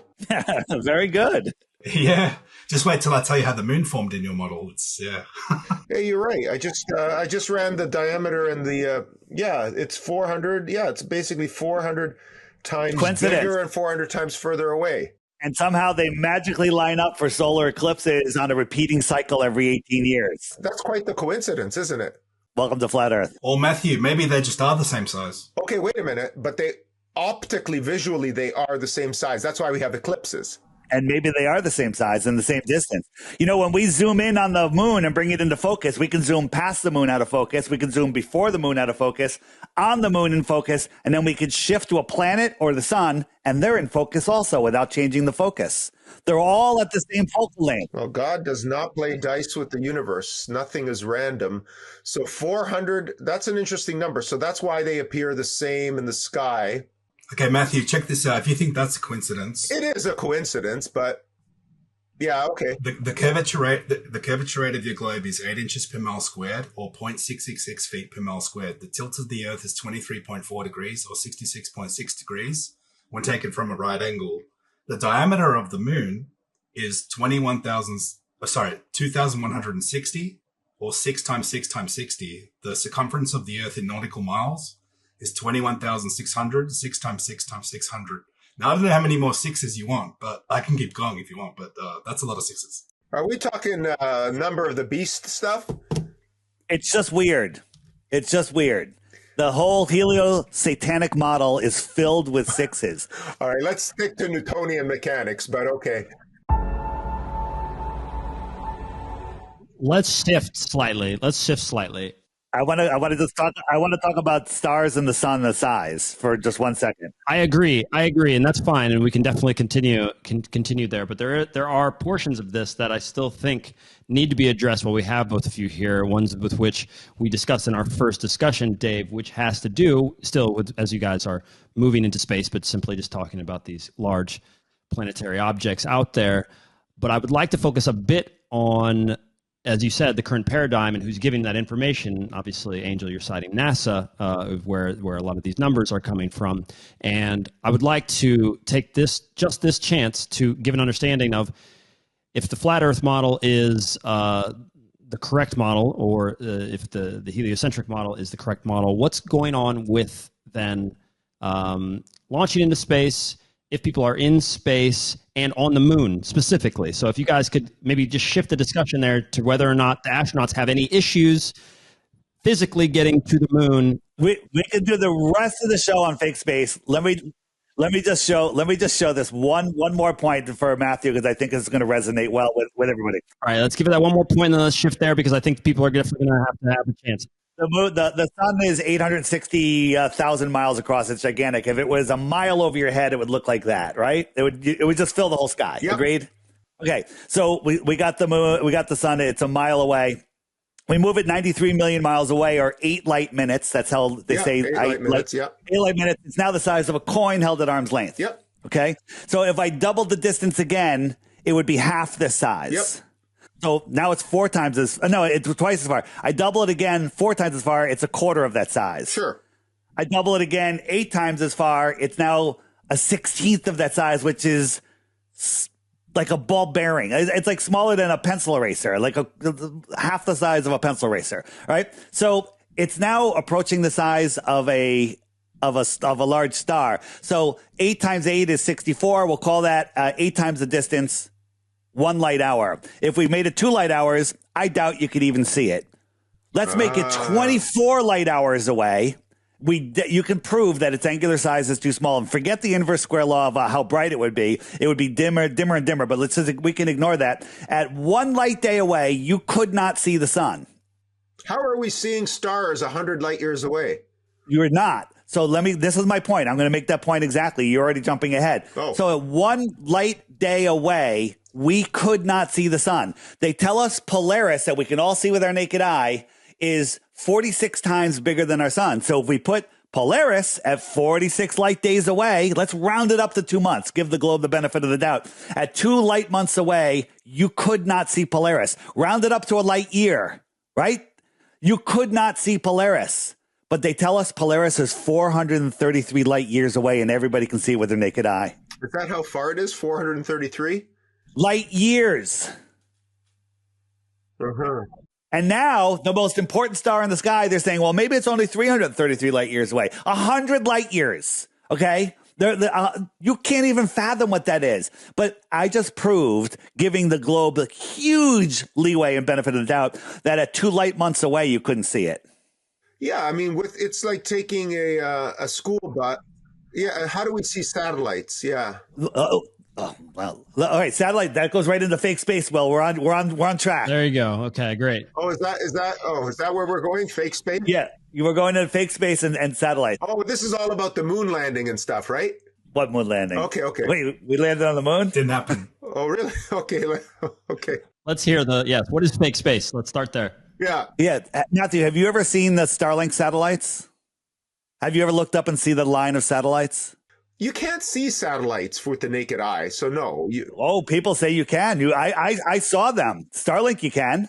Take a medium-sized car and I'm with you. And drive it 500 miles away and tell me if you can see it.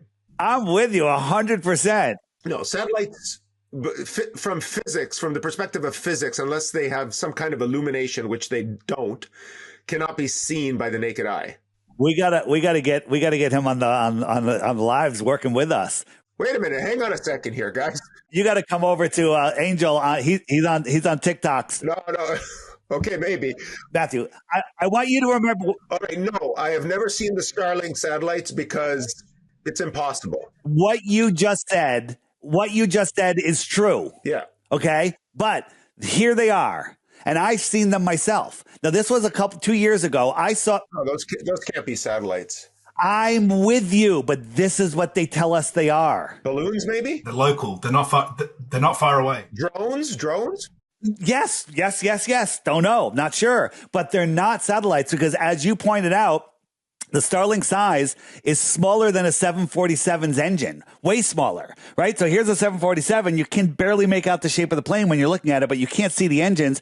The plane's only 5 to 7 miles up. And why are the satellites illuminated? Why do you need illumination on satellites? Well, that's reflecting sunlight, they tell us. They say it's the sun. Yeah, that's the sun's hitting it. If this is 7 miles high, if I made it double the height, you couldn't see the airplane, right? But the satellites, these tiny little satellites, are 350 miles up. Is that their altitude? 350? 350, and then those lines, they're telling us that line of lights is satellites. No. Is Starlink satellites. No. See, here's the thing. You can't even believe your own model because you don't know it. Because when we point out these things that your model, your paradigm says is a fact, you're a smart guy. You're like, that's impossible. All I'm saying is there's no way you could see those Starlink satellites with the naked eye. Welcome to Flat Earth. Welcome to fake space. Hang on a second. Wait a minute. Hold your horses. That doesn't prove the Earth is flat or not flat. So how does this satellite thing tie into your theory of a flat Earth? Let Angel talk. I've been talking too much. Okay, well, the satellites and everything that they claim is up there is not in a second law of thermodynamics violation. It's not far away. It's local. Hold on. Second law. Wait a minute. How are you connecting this to the second law of thermodynamics? Okay, well, according to what we said earlier, all the gas should just disperse into the infinite vacuum. So a vacuum doesn't exist. It's not in the sky. Well, second law is more the law of entropy, but okay. According to the law of entropy, all of our gas should disperse. Okay, but how does that relate to satellites? Well, they claim it's in a second law of thermodynamics violation in the space vacuum, which doesn't exist. We talked about that before. High pressure next to low pressure without a barrier. So wait a minute. Let's backtrack here. So space does not exist? Correct. As described. The vacuum. I mean, we have things up there, but they're more local, right? Remember what I said earlier. My position was that. But how do those things rotate? Okay, if your Earth is a flat plane and it's not a globe, how do those objects like the ISS or the satellites rotate around the Earth? If you go look at the trajectory of the ISS, it perfectly matches a ring magnet ferrocell. So it does a perfect spiral of pattern, and it never goes over the poles again. So you acknowledge the ISS exists? No. I admit that there's got something up there. It's not in a second law of thermodynamics violation. There's no people on it. So I have an ISS tracker years ago before I was a flat earther. There's, oh my God, the ISS is going to go right over me here in Connecticut if I live in Connecticut. And right on cue, it showed up on the horizon and I watched it. It went right over me. So when it was over me, that's as close as it's going to get to me. Would you agree? Straight line up, right? Because when it's on the horizon, it's farther away. Yeah. So it's 250 miles directly above me. Now I could see it for another, I think it was 4 or 5 minutes. 17,000 miles an hour times 4 or 5 minutes. What's that come out to? It was like 3,000 miles away. I could still see it when it's over California. It's the same size as a 747. How could I possibly see it 3,000 miles away? No. Okay, I did though. Therefore, what I'm seeing isn't that big, isn't going that fast. It's fake. Now we had NASA whistleblowers, but again, it's all hearsay. So what is it then? Well, the thing that we see, like a balloon? No, this one NASA whistleblower said it's a B-2 bomber. They have 5 of them with some parts are transparent. They have LED lights on the bottom and they take turns. 2 of them are based in Alaska. One's in, I forget where they are. And they literally take turns. So there's certain times where you're watching and all of a sudden the thing just disappears. But why? Why are they faking the ISS? Why the lie? We'll get there. To keep the lie alive. Now, also, the ISS, if you really want to know where it is, it's in a pool. It's called the Neutral Buoyancy Lab. Yeah, that's where they do the astronaut training. Yes. Yeah, the ones where they fake the footage, you mean, because we see the bubbles in space. Oh, we do? The what in space? I'm sorry? The what in space? Bubbles in space. They have bubbles in space. Huh. Do we have any documentation of that? Can we clarify bubbles in space real quick? We have tons of footage. Really? Yeah. Oh yeah. In the live feeds. Wow. So this is a ISS live feed, right? Right. This poor guy's hanging off of a cliff, right? Yeah. NASA gets $84 million a day. Sorry, $84 million a day in budget, right? And that guy is just playing with a stupid green screen. They couldn't possibly be doing that. Yeah, but anything like this is Hollywood. Like, look. This is NASA. This is NASA right here. Yeah. Okay. This is them in a pool and this is them in space. So you're saying that all of the astronauts that we see on the ISS and everywhere else is all just either in a pool or in a green screen? Yep. They're acting. Yeah. Yep. And they all are in on it except maybe Don Pettit. He probably believes he went to space. So every astronaut essentially is in on the lie of this construct. 100%. Except Don Pettit. He might actually believe he went to space. You have to give me that one. Would you guys agree that photos and videos from Narnia don't verify Narnia? If I was to show you a live feed of me in Narnia, would you believe in Narnia? No. We all know that Hollywood has the technology. We've seen movies like Gravity and Interstellar. They're phenomenal. They look perfect. So there's no question that any of this can be doctored. We know that. Do you remember this spacewalk? So you got this guy out here. They're going 17,500 miles an hour, and he goes away with his little jetpack, and he comes back. So a couple years later, they did another one, and hold on. Yeah, but his initial velocity was the same as the spacecraft. So No, I'm with you. Yeah. So there's the first one. And then the second one that they show us, and they only show us a picture, you can't even tell the difference. It's just the Earth changed. It's the exact same pose, the exact same thing. And when I look at them side by side and I zoom in, it's the exact same image. So again, well, in all fairness, they're probably using the same spacesuit. So I'm just saying. Yeah, it does look like it's a cut and paste. Yeah, it is a cut and paste, right?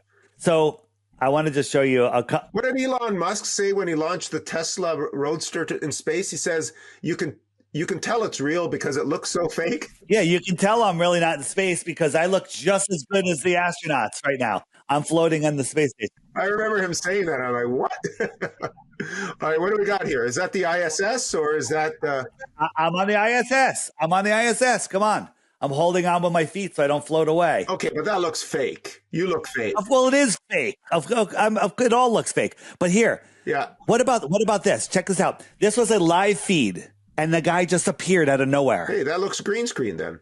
No, well, that does. This was a live feed, and it happened. Maybe a glitch. Maybe it was just a glitch. A glitch. Explain where he came from, unless they're using multi-layered technology. Well, maybe they got a Star Trek transporter. Right. Here's this guy faded out. Same There you go.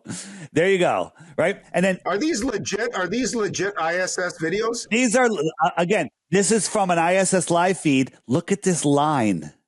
What is this line here? Wow, that's a real cloudy day on Earth. But look, that's what they show all the time, cloudy days on Earth. But where is this line? Stitched photography. It's stitched, right? So they're not showing us a lot. But they have to do that sometimes, don't they? Well, why would they? They're flying over the Earth, point the camera down, and live feed us. Yeah, that's true. Right.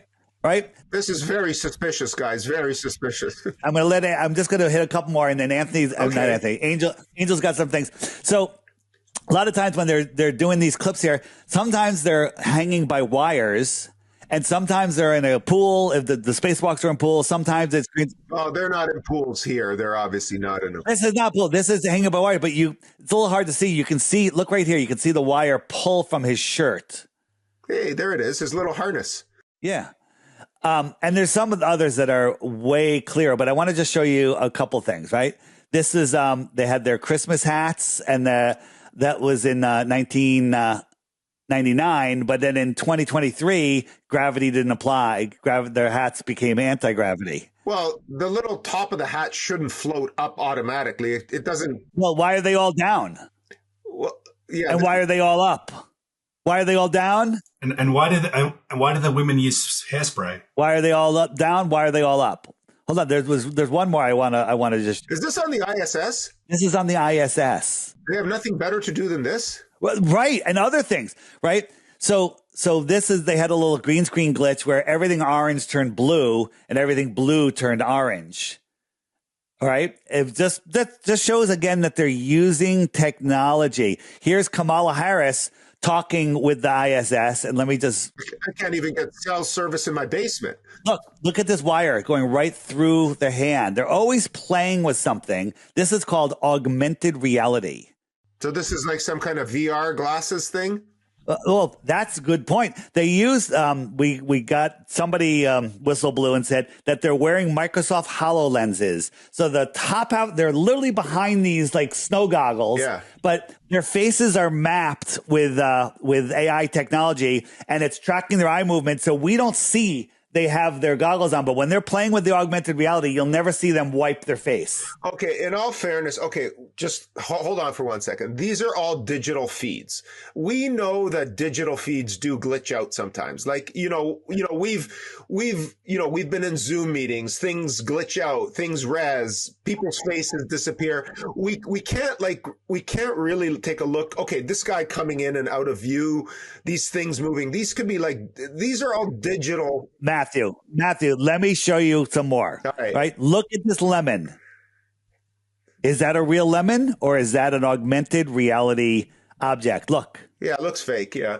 It is. It's fake as F. It looks fake, but again. Right. And then Don Pettit, the one that probably thinks he went to space, said he was tired of drinking coffee out of a bag, so he created a cup. Now watch the coffee color in here, and all of a sudden it gets out of sync. Bam, it's over here now. Yeah, but could that be a digital glitch? A digital glitch makes the brown jump out of that. Makes the brown jump out. Right? Wait, here, hold on. You can make excuses all you want. Here is Chris Hatfield, and this guy. Look, he's upside down. These guys are in different studios. He holds the mic in the wrong place, and it goes inside of his neck. Now look, the microphone is in his neck. Now you could say, well, cosmic rays and digital artifacts. You can make all the excuses you want. Yeah. But right. And then again, it's in his neck. This guy, watch under his right arm. He moves a little fast and he reveals the green screen. And watch, ready? When he brings his arm down, you can see the green screen right there. Okay. Yeah. So again, you catch them once. Okay. Why would they be faking? Whoa. Did that guy just go by on a harness? Yeah. Thank you. Yes. They forgot the layer that was supposed to hide the harness. And then, geez, I saw that. That jumped right out. Can I ask one question before we get to the lie, Dave? Just specifically to you as well, and Angel as well, if you could address this one. This one's less from Matt, but it does lead to where we need to go here, which is why the lie. But before that, given that they do, let's say, according to this model, they are faking everything in space. NASA is in on it. I would assume many elites, governments. I mean, it's a massive, massive cover-up if it is to be like this. How are we going to account for guys in harnesses and horrible green screens and all of these things as negligence, incompetence, or what is how? I mean, if I'm going to get this huge elaborate lie going, I mean, surely they can pay for a couple interns to go, oh, we messed up. Yeah, you can't send out that green screen shot. Why leave any mistake in whatsoever? go ahead, Angel. Well, we don't know why we know why they're lying, but the thing is we catch them out and it's too late, right? They've already done the live feed. But I don't understand how it could be. $84 million a day, you said, right? Hold on. So I thought Angel had a different opinion. My opinion is, I don't know. Either it's stupidity or it's revelation of the method. They always want to tell us the truth so not to break our free will. They're like, well, we made it kind of obvious. It's, they think that it absolves them karmically. Right. So, and then lots of times we caught them. We caught Elon Musk on one of his rocket landings where the two rockets were landing, where they screwed up and they had the same feed from both. They literally changed the live feed that night. They changed it and it never said changed. And YouTube doesn't allow that. It had millions of views, not allowed to change it. They literally re-edited the live feeds and it never said edited. So look at this ball. This ball is like a balloon and it's neutrally filled with helium and air and it's neutrally buoyant. Are you watching, Matthew? Oh yeah, I'm watching. Okay. So watch up here. Where did that come from? It beamed in, but that's special effects. They did that on purpose to be cute. No, they didn't. Star Trek transporter.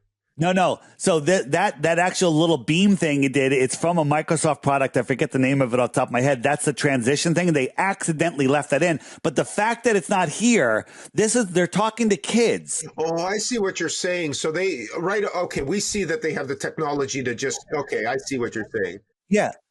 And so she was manipulating this thing. It's called Paxi, and she's manipulating it, right? And so it's augmented reality technology where. Look, guys, look. I'll be honest with you. It does all look fake. I get it. It is all fake. It looks bad, like Interstellar and The movies look better. And, but like, what's his name? Like, Matt Damon said in The Martian, we're going to have to science the shit out of this, right? Like it's, look, these special effects, these things look bad. They do look fake. I admit it. When I saw the Tesla Roadster in space, it looked completely ridiculous, but it is what it is. So there has to be some kind of motive for this. All right, so we're gonna finish with that when we get there. Okay, well, yeah, let's not get there yet. But like, if the Earth is flat, fine. Why are they hiding the Earth is flat? I mean, if there's no space, we didn't go to the moon is not the moon, the sun is not the sun, we don't even know what the stars are. I guess if you're in a planetarium, you look up, it simulates the same thing. So could you really tell the difference between a planetarium and the real world? No. I don't know. But there has to be a reason why they do. And again, I use the term they. I don't even know who they are, so I'm just going to be careful here. But this is a very, very, very elaborate global. If what you say is true, and again, I'm being very neutral here as a physicist, but if what you say is true, there is a tremendous amount of resources pumped into, like, faking the moon landing is, yeah, sure. Could they do it? Yeah, I could probably do it now with some technology, but back then it was probably a little harder. But I guess the question is, like, why the hell are they doing whoever they are doing all this? But we'll get to that. I'm very interested in these things you're showing me because they actually look a little bit crazy. Not that you're crazy, but they look so bad that. Do you want to see one more? Sure, man. Bring it on. Bring it on. I love this stuff. This is what science is all about. You have to question things, right? Matthew, again, another compliment to you. You are actually using science and admitting. Well, this is science. Yes, I appreciate it. Go ahead.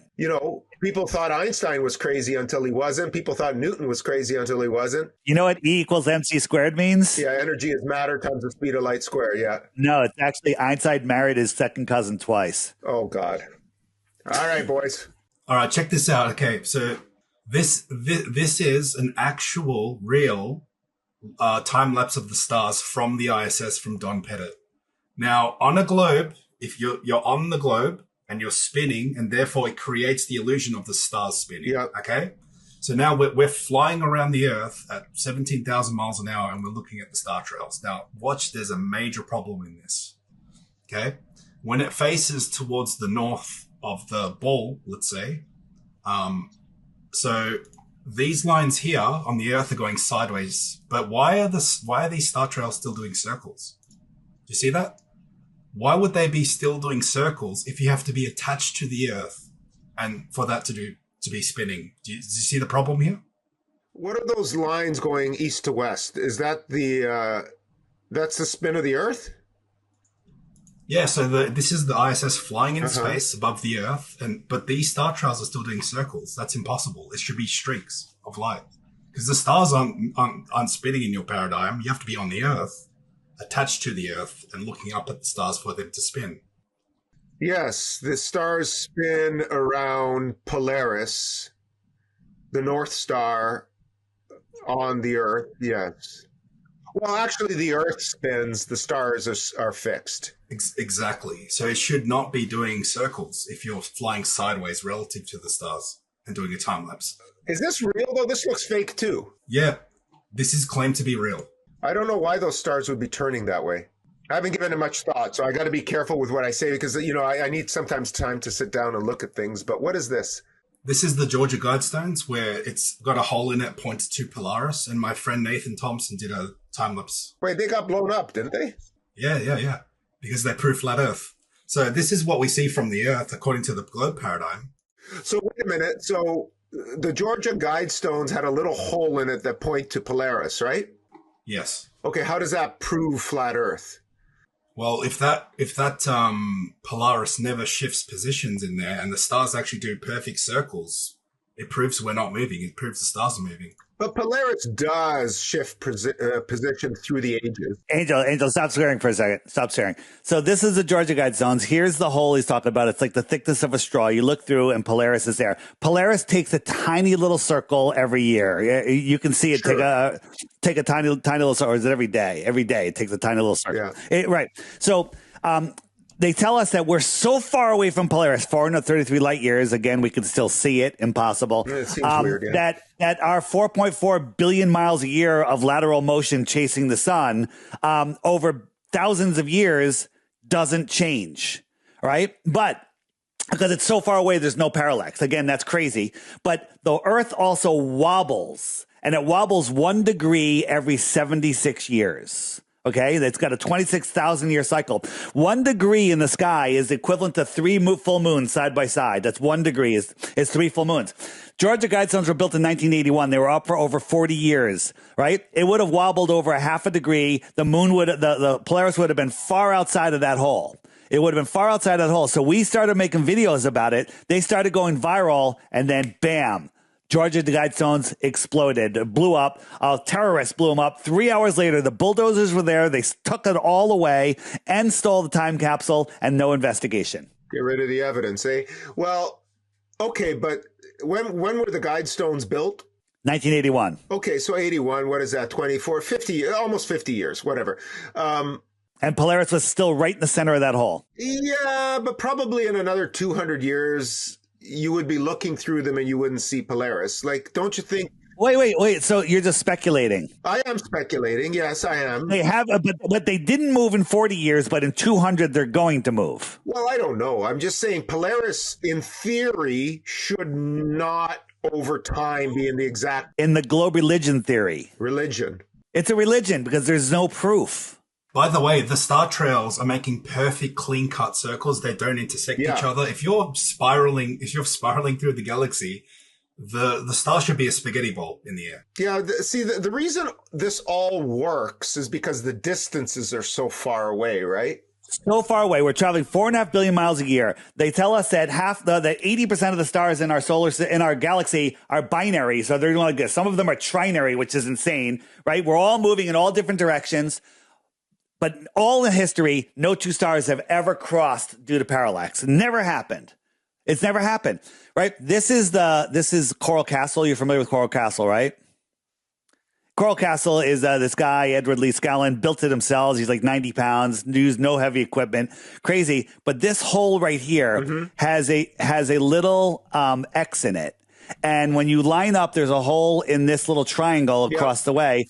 And it shows you where Polaris is, and Polaris actually making a small circle. It goes whatever quadrant it's in will tell you, and it actually just goes here. This is winter, spring, summer, fall, whatever, and so it makes this little circle here. We're wobbling. This has been up for a long time, and it's still there, right? My prediction is this thing gets knocked down by accident somehow. Okay. But again, these monuments prove that we're not wobbling, right? Because the parallax, a wobble doesn't matter how far something is. A wobble will take something right out of line. So your position is the same as when you started, that the Earth is a fixed, non-rotating, flat plane of some type. The Earth, that's what the Earth is. The sun and the moon are not as big and not as far away as they are. And then I believe you said that you also believe that there is a barrier between the atmosphere of the Earth and the vacuum of space, if the vacuum of space exists. All right.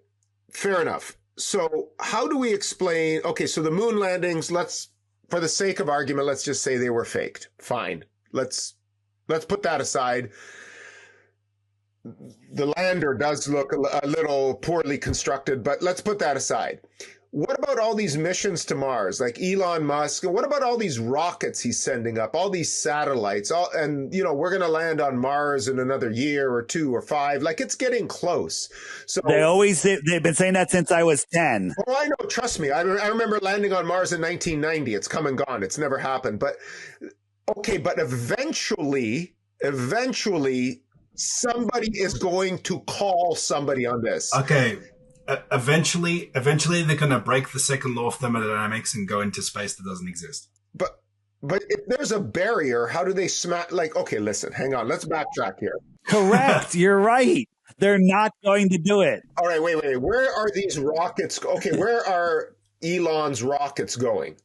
All right, let me show you. Bermuda Triangle? Like, where are they going? Let me show you. Where's the golf ball go? I don't know. Back into the ground. Matthew, follow this. This is one of Elon's rockets that he's testing. It's going to go to Mars. It's just to give you a scale for size. You can drive on. Is that the Starship? This is the Starship. You could drive a Mack truck underneath here. Okay, that's big, right?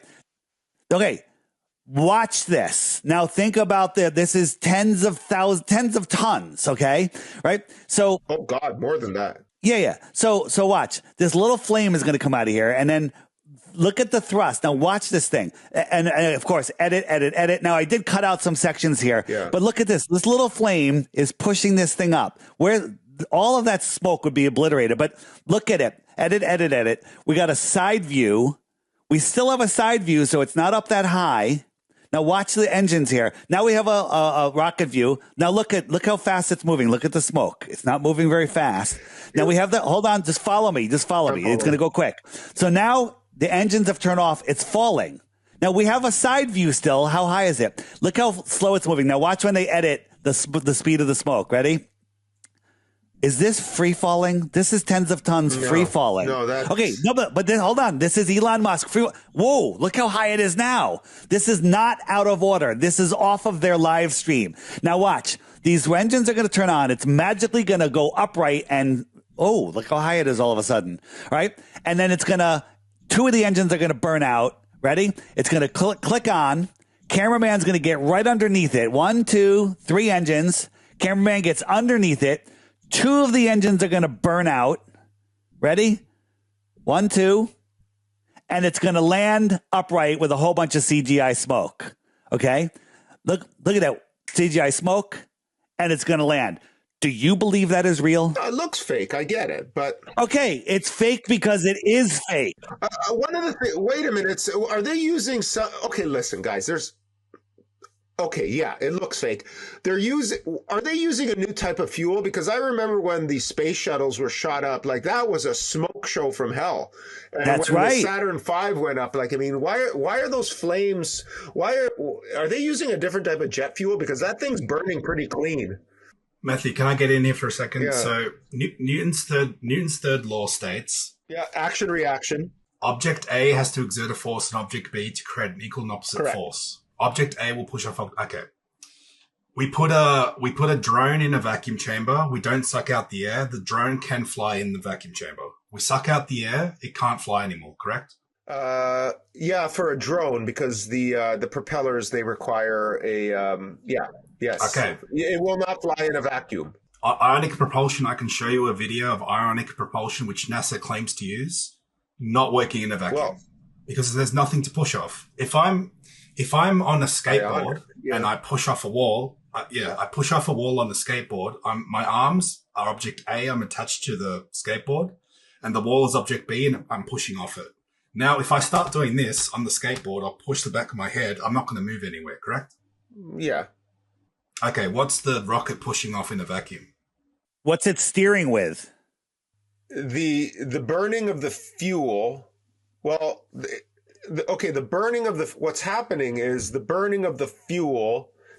Let's just say the explosion from the fuel. It's going in every direction, but in the direction downwards, there's nothing there. So the thrust doesn't actually push down. The thrust actually pushes up. So in the combustion chamber, the explosion goes in every direction, but the only direction that has something to push back on it is above it. So what happens is the thrust pushes up, and then the rocket pushes back. So that would be how. Okay. Yeah, that's basic third. It's pushing. It's pushing off itself. Correct. Yeah, but this is like if you were on a skateboard, like if you were sitting, or even in one of those chairs like I'm sitting on now that have wheels, and you held the bowling ball, and you threw the bowling ball would go in one direction, you would go in the other because you're pushing off the inertia of the ball. Let me get here. Exactly. So the mass of the ball is now object B. In a vacuum, there's still no object B. No. That would work what I just illustrated there with the bowling ball and the wheel, the chair with wheels would work in a vacuum or out. Yes. I agree. I agree. So in a vacuum, these rockets would literally have to expel almost all of their fuel just to move a little bit. The vacuum situation is interesting because the vacuum would pull the thrust out, kind of like a vacuum cleaner, and exactly. It may be easier to pull it out than it is for the combustion to press up on the rocket engine. You have two problems. The one, you can't have combustion in a vacuum. Well, they bring their own oxygen. In a vacuum chamber, we have rockets that don't move. They literally. Wait a minute. Well, who's tested that? Be careful with that. Like, honestly, we have videos. I can show you. Okay, but be careful. How big was this vacuum chamber? Because if it's a small vacuum chamber like this, there is a possibility. That's a problem for us. A small vacuum chamber lets that expulsion actually build a little pressure and will move. It still doesn't move. Yes, but the bigger the vacuum, the better. If you were using a massive one, that's better for us. It's easier to prove our point. Yeah. Well, why don't you run an experiment? Some universities have those large vacuum chambers. We've done it. Really? It's already been done. It doesn't work. It violates Newton's third law. Can I show you? You meant I would love to see that video. If you're telling me that Newton's third law does not apply to a rocket engine in a vacuum, then you're going to set the world on fire. But it's got to be a controlled experiment, because if you mess around and you do something wrong. All right, Matthew, you mentioned the space shuttle. Did you want to show something, Angel, before I do this? No, you go ahead. I'll get it up there. So here's the space shuttle. The space shuttle. We love the space shuttle, and it left those giant plumes. Now look at this fence right here. Think about a hurricane. A hurricane will pull trees out of the ground at 200-mile-an-hour winds. 300-mile-an-hour, 350-mile-an-hour tornado will pull foundations out of the ground. Yeah, I can imagine. Okay, so the thrust coming out of this thing is 17,500 miles an hour minimum. It's actually faster than that, and it's superheated. So that's the velocity, the velocity of the thrust. This fence doesn't move. Now watch right here. It's going to go up, and then it's going to come back down. 4 million pounds up, and then back down. Right? It did a little bobble. Right? Where this thrust should send these clouds for miles. Right? But this thing is just going up. Now, it goes up in space. Now, I don't have the sound on this, and you can just look Space Shuttle launch. You'll get this. When the solid rocket boosters deploy, they're 35 miles downstream, and you hear it at the exact same time that you see it. You hear it at the exact same time you see it in the video. No, you can't. That can't be. Well, but in the video, just look, Space Shuttle launch, you'll find this video. And right here, when it goes, you hear it and see it at the exact same time. It should be over 90-second delay, if you could even hear it from that distance. Right? These things are they're gonna go off in 2 seconds. Speed of sound versus the speed of light. So right there, that poof, you heard it at the same time in the video. So you could say, oh, they just did it for effect. Okay, you make it. Yeah, maybe they edited it. Okay, yeah, maybe they edited it, but that was live. That was live. Now check this out. This thing, empty, is falling back to Earth, and it's supposedly going to deatomize. You know what this window is? What do you mean deatomize? You mean atomize? Atomize. It's supposed to burn up before it hits the ground. It's like defrosting. Yeah. So check this out.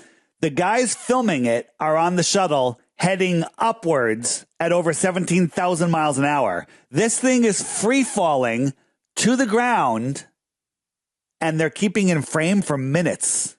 How is that possible? I don't know. Oh, wait, I don't know, right? So see this picture of the Earth here, right? Yeah, it looks like the Earth, yeah. It looks pretty cool. You can almost see the curvature, right? Well, the lenses cause, like, the use, yeah. I mean. Yeah, but don't get mad at me. We filmed this. in our front yard, and we just got a solar panel. I'm just showing you with no budget how easy it is to. You pulled the wool over my eyes. You had me going. Is that your tank or is that your barbecue tank? So this is actual footage of them. Now, does this look like it's free falling? Now, watch this. We filmed this. Tell me what you see here. Ready? On the right side, right over here. Ready? 3, 2, 1. Right here. What is that? I don't know. That was weird. So I'm going to make it slower, right? What it looks like some sort of quadcopter cloaked in some way, like a blimp recovery, right? I'm going to flip it. Okay. So Romulan I flipped it sideways. Again, this is a balloon recovery. Yeah. NASA uses more helium than the rest of the world combined times 1,000. They control 99% of the helium in the world. What are they using it for? They're blimp rockets. We have to start to round it up. in. Yeah. Yes. Right now, which I mean, this is fascinating because I've never ever seen anything like this. Yeah. Yeah. So what was that? What is that? That we don't know. We don't know what it is. That looks almost like a drone. Thank you. It's some type of craft. Did you guys? This is legit. This is from their live footage. Maybe this is how Elon Musk. How does Elon Musk get pictures under the rocket? Like, is there a drone flying around his rockets? It's all fake. All of it. Nobody goes on those rockets ever. Nobody goes to space. Space does not exist. Oh my God. What about all my Star Wars and Battlestar Galactica shows? I'll never be able to watch them the same. No, you can't. And unfortunately, that's the hardest thing. You can still like them, though. They're still fun. Well, it is science fiction, so it is fiction. Yeah. Angel, definitely go ahead and show what you want to do. We'll leave that as the last clip at least before we get closing. Yeah, this is what is this? Okay, so this is ionic propulsion, okay? So it's got a little spindle and it's got two crafts that are basically pushing off the air, okay? Now he puts this basically in a vacuum chamber and it has air in it now. So what he's going to do is he's going to suck all the air out. You can see on the gauge there, the air's going lower and lower. And when it reaches a really good vacuum in there, it starts to stop. It doesn't have any air to push off anymore. And you can see it eventually completely stops. It's just running off the motion it had now, and then it will eventually completely stop. What's the mechanism of propulsion you said? Ionic propulsion. So what is it doing? It's shooting electrons out of the shooting ions out. Ions, yeah. Well, ions are okay. All right, yeah. So now what he's going to do is he's going to reintroduce air into the tank, and then it's going to start up again. It's going to start pushing off the air again, right? So now you can clearly see it doesn't have any air to push off, and it's completely stopped. So this debunks, even if we grant you the vacuum, space travel is fake. It can't happen. It's impossible. You can't push off nothing. So I'm just going to speed it up to where he puts, there you go. He introduces air. So the third, Newton's third law. This is kind of contrary to that. Exactly. You can't push off yourself. If you're on a skateboard, you can't push your chest to move. You need to push off something. Well, that's fascinating, actually. That's it's a good experiment for a physics lab. But you need a very large vacuum chamber, and then maybe just like a small rocket. But it doesn't even have to be a rocket. It could just be a compressed air cylinder. That it would work. Exactly. It's been done. Yeah, really. I'll YouTube that. That's actually quite fascinating. I have to give you a warning. With all the information that we gave you today, if you actually look into this, you're going to end up rejecting the globe. Okay, I don't want to call you a flat earther. You could be a true earther. You could be a level plane earther. You could be a realm earther. You could be an extended plane earther. You could be a domer. Look. This is the way I look at it. The globe is dead. It's over. Okay, a lizard in a terrarium. How aware is he of his environment, the light in the sky, the food that's given to him, the water. He has no awareness. He can only understand things to the ability that his little reptilian brain has, right?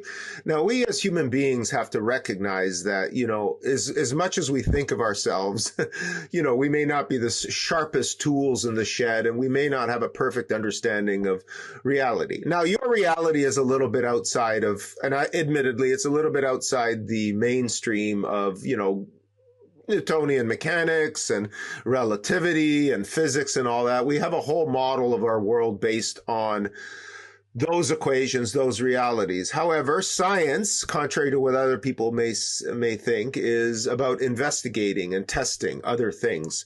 And there's a lot of crazy theories in the world that we're crazy, that are not so crazy. And you know what they say these days, the only difference between a conspiracy and the truth is 6 months, right? So it's always good to apply the rules of physics, because look, guys, the rules of physics actually do apply. Like, I can calculate if, the trajectory of an arrow or a football, they do work. And you have to admit that most of the laws of basic Newtonian mechanics do work. Like, we can calculate things. Now, there is a lot of ambiguity and obscurity regarding perhaps gravity. Your understanding of gravity. I know that there has to be a force pulling it down. We call it gravity.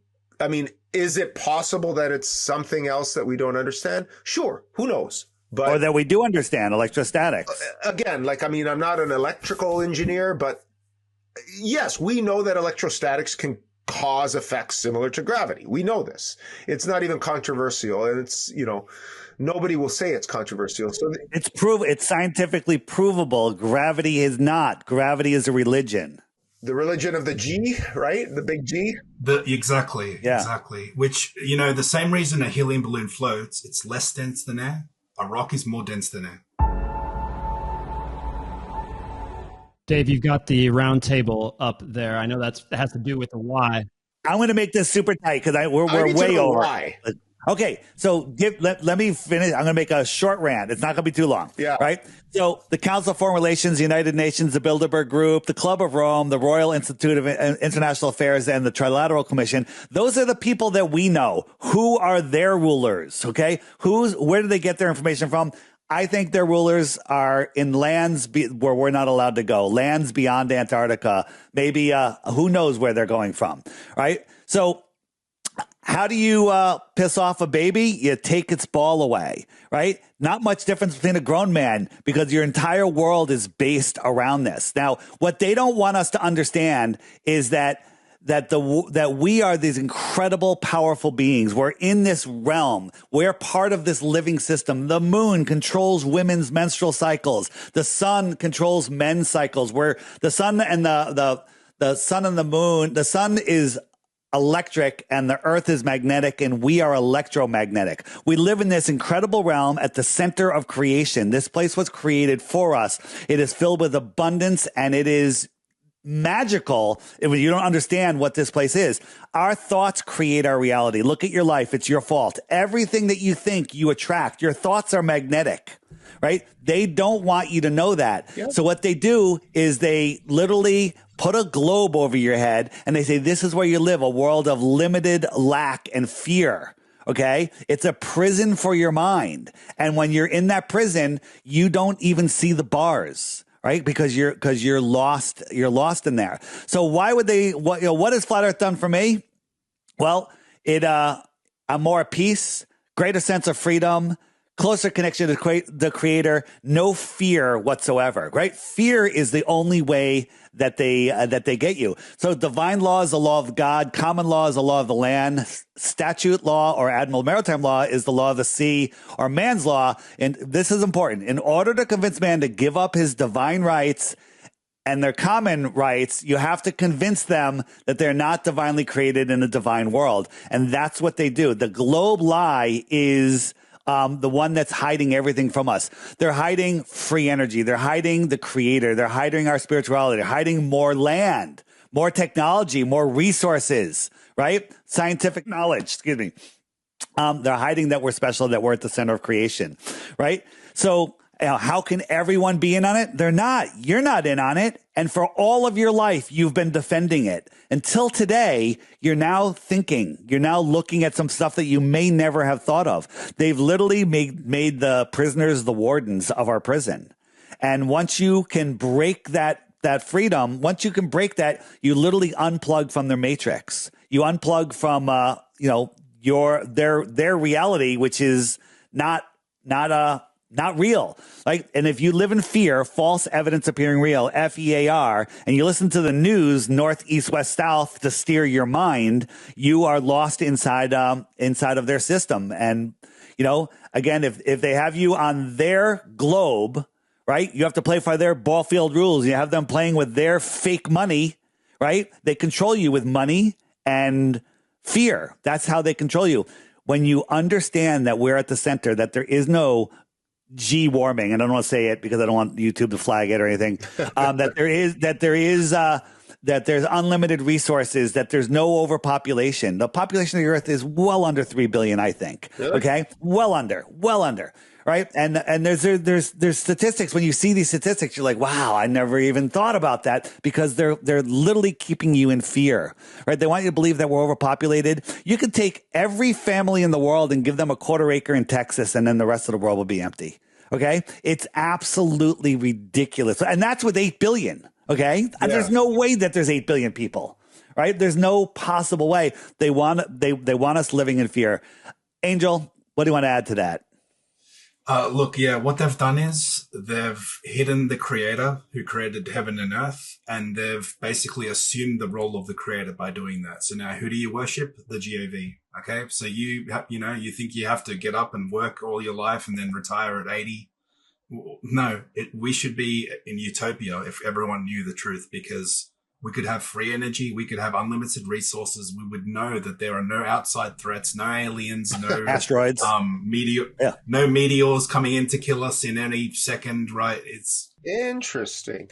So let me get this. Well, let's do a little thought experiment. So if all of a sudden tomorrow on CNN or BBC they announced that the Earth was flat and limitless, or at least, flat, there was a protective dome above the Earth, that would be the end of atheism, wouldn't it? Yes, it would. Yes. They would ask you, the atheists would be like, okay, well, hang on a second. I was an atheist before I discovered this. Who made the enclosure we're in? No. Even, yeah. Look, trust me, if there's a physical structure and the Earth is a flat plane and there's no stars and planets, the church would be in charge, not the state. It's gone. No, the church. Well, actually, the church might not even be in charge anymore because they were in on it as well, right? Interesting. So you think this is a psyop? This is a psychological operation? It's basically just to hide the truth and the creator and free energy and resources and everything. Well, you know what? In all fairness, that would be pretty cool if that all existed and the Earth was. Matthew, let him finish his point. So they're hiding that from you. So if atheists knew that suddenly we are contained like a giant terrarium, they would ask, well, who made that terrarium? Who built that structure in the sky that's containing our gas pressure? The answers to that question is on page 1 of the Bible. In the beginning, God separated the waters from the waters and created the firmament.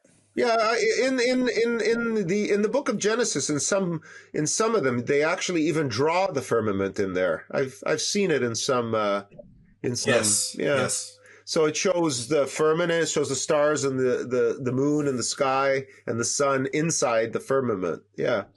You see it, actually. I don't have a Bible kicking around. It's probably in my library somewhere, but... I can show you depictions if you want, but they used to be. Yeah, no, I know the depictions. Actually, Will, you have a sort of depiction of that as your logo for your channel, don't you?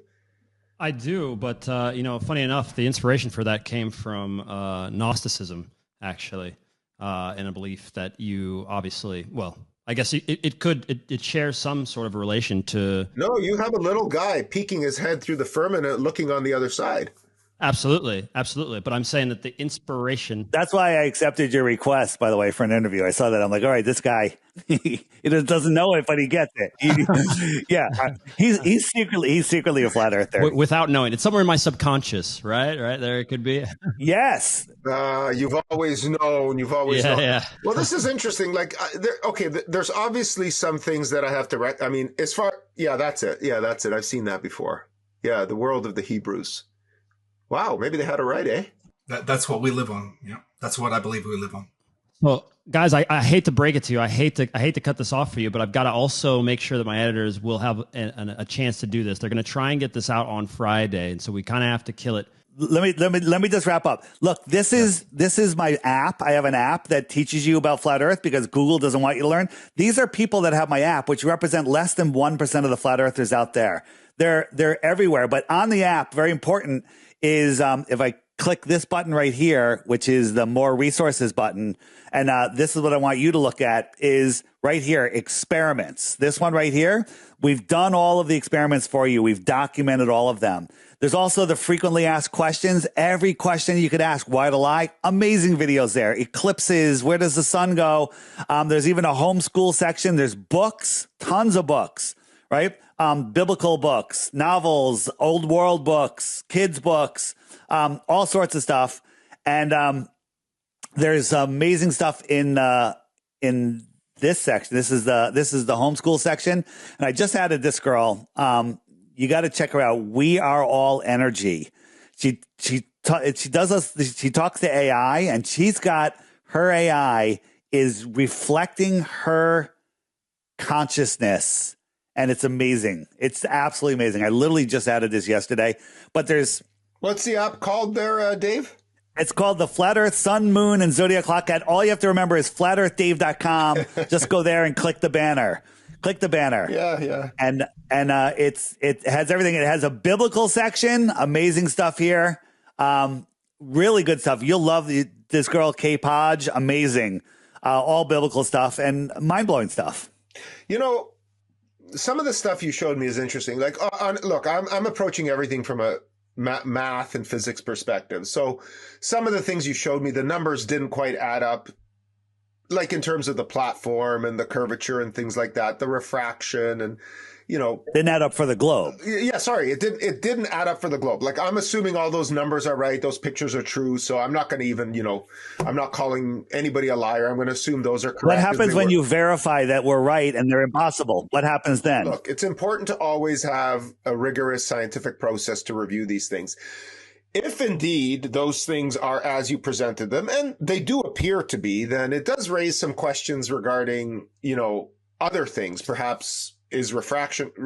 Look, we've been at it for 2.5 hours. We could go for at least another 2.5 hours because I haven't even scratched the surface. I haven't even pulled out equations to see what you guys take on that. But it's all very interesting. I did like some of the NASA shots. They did look fake, but it's NASA. It could be just who knows what they're doing with all that money. It's it's a government organization, right? But so who knows? Whatever.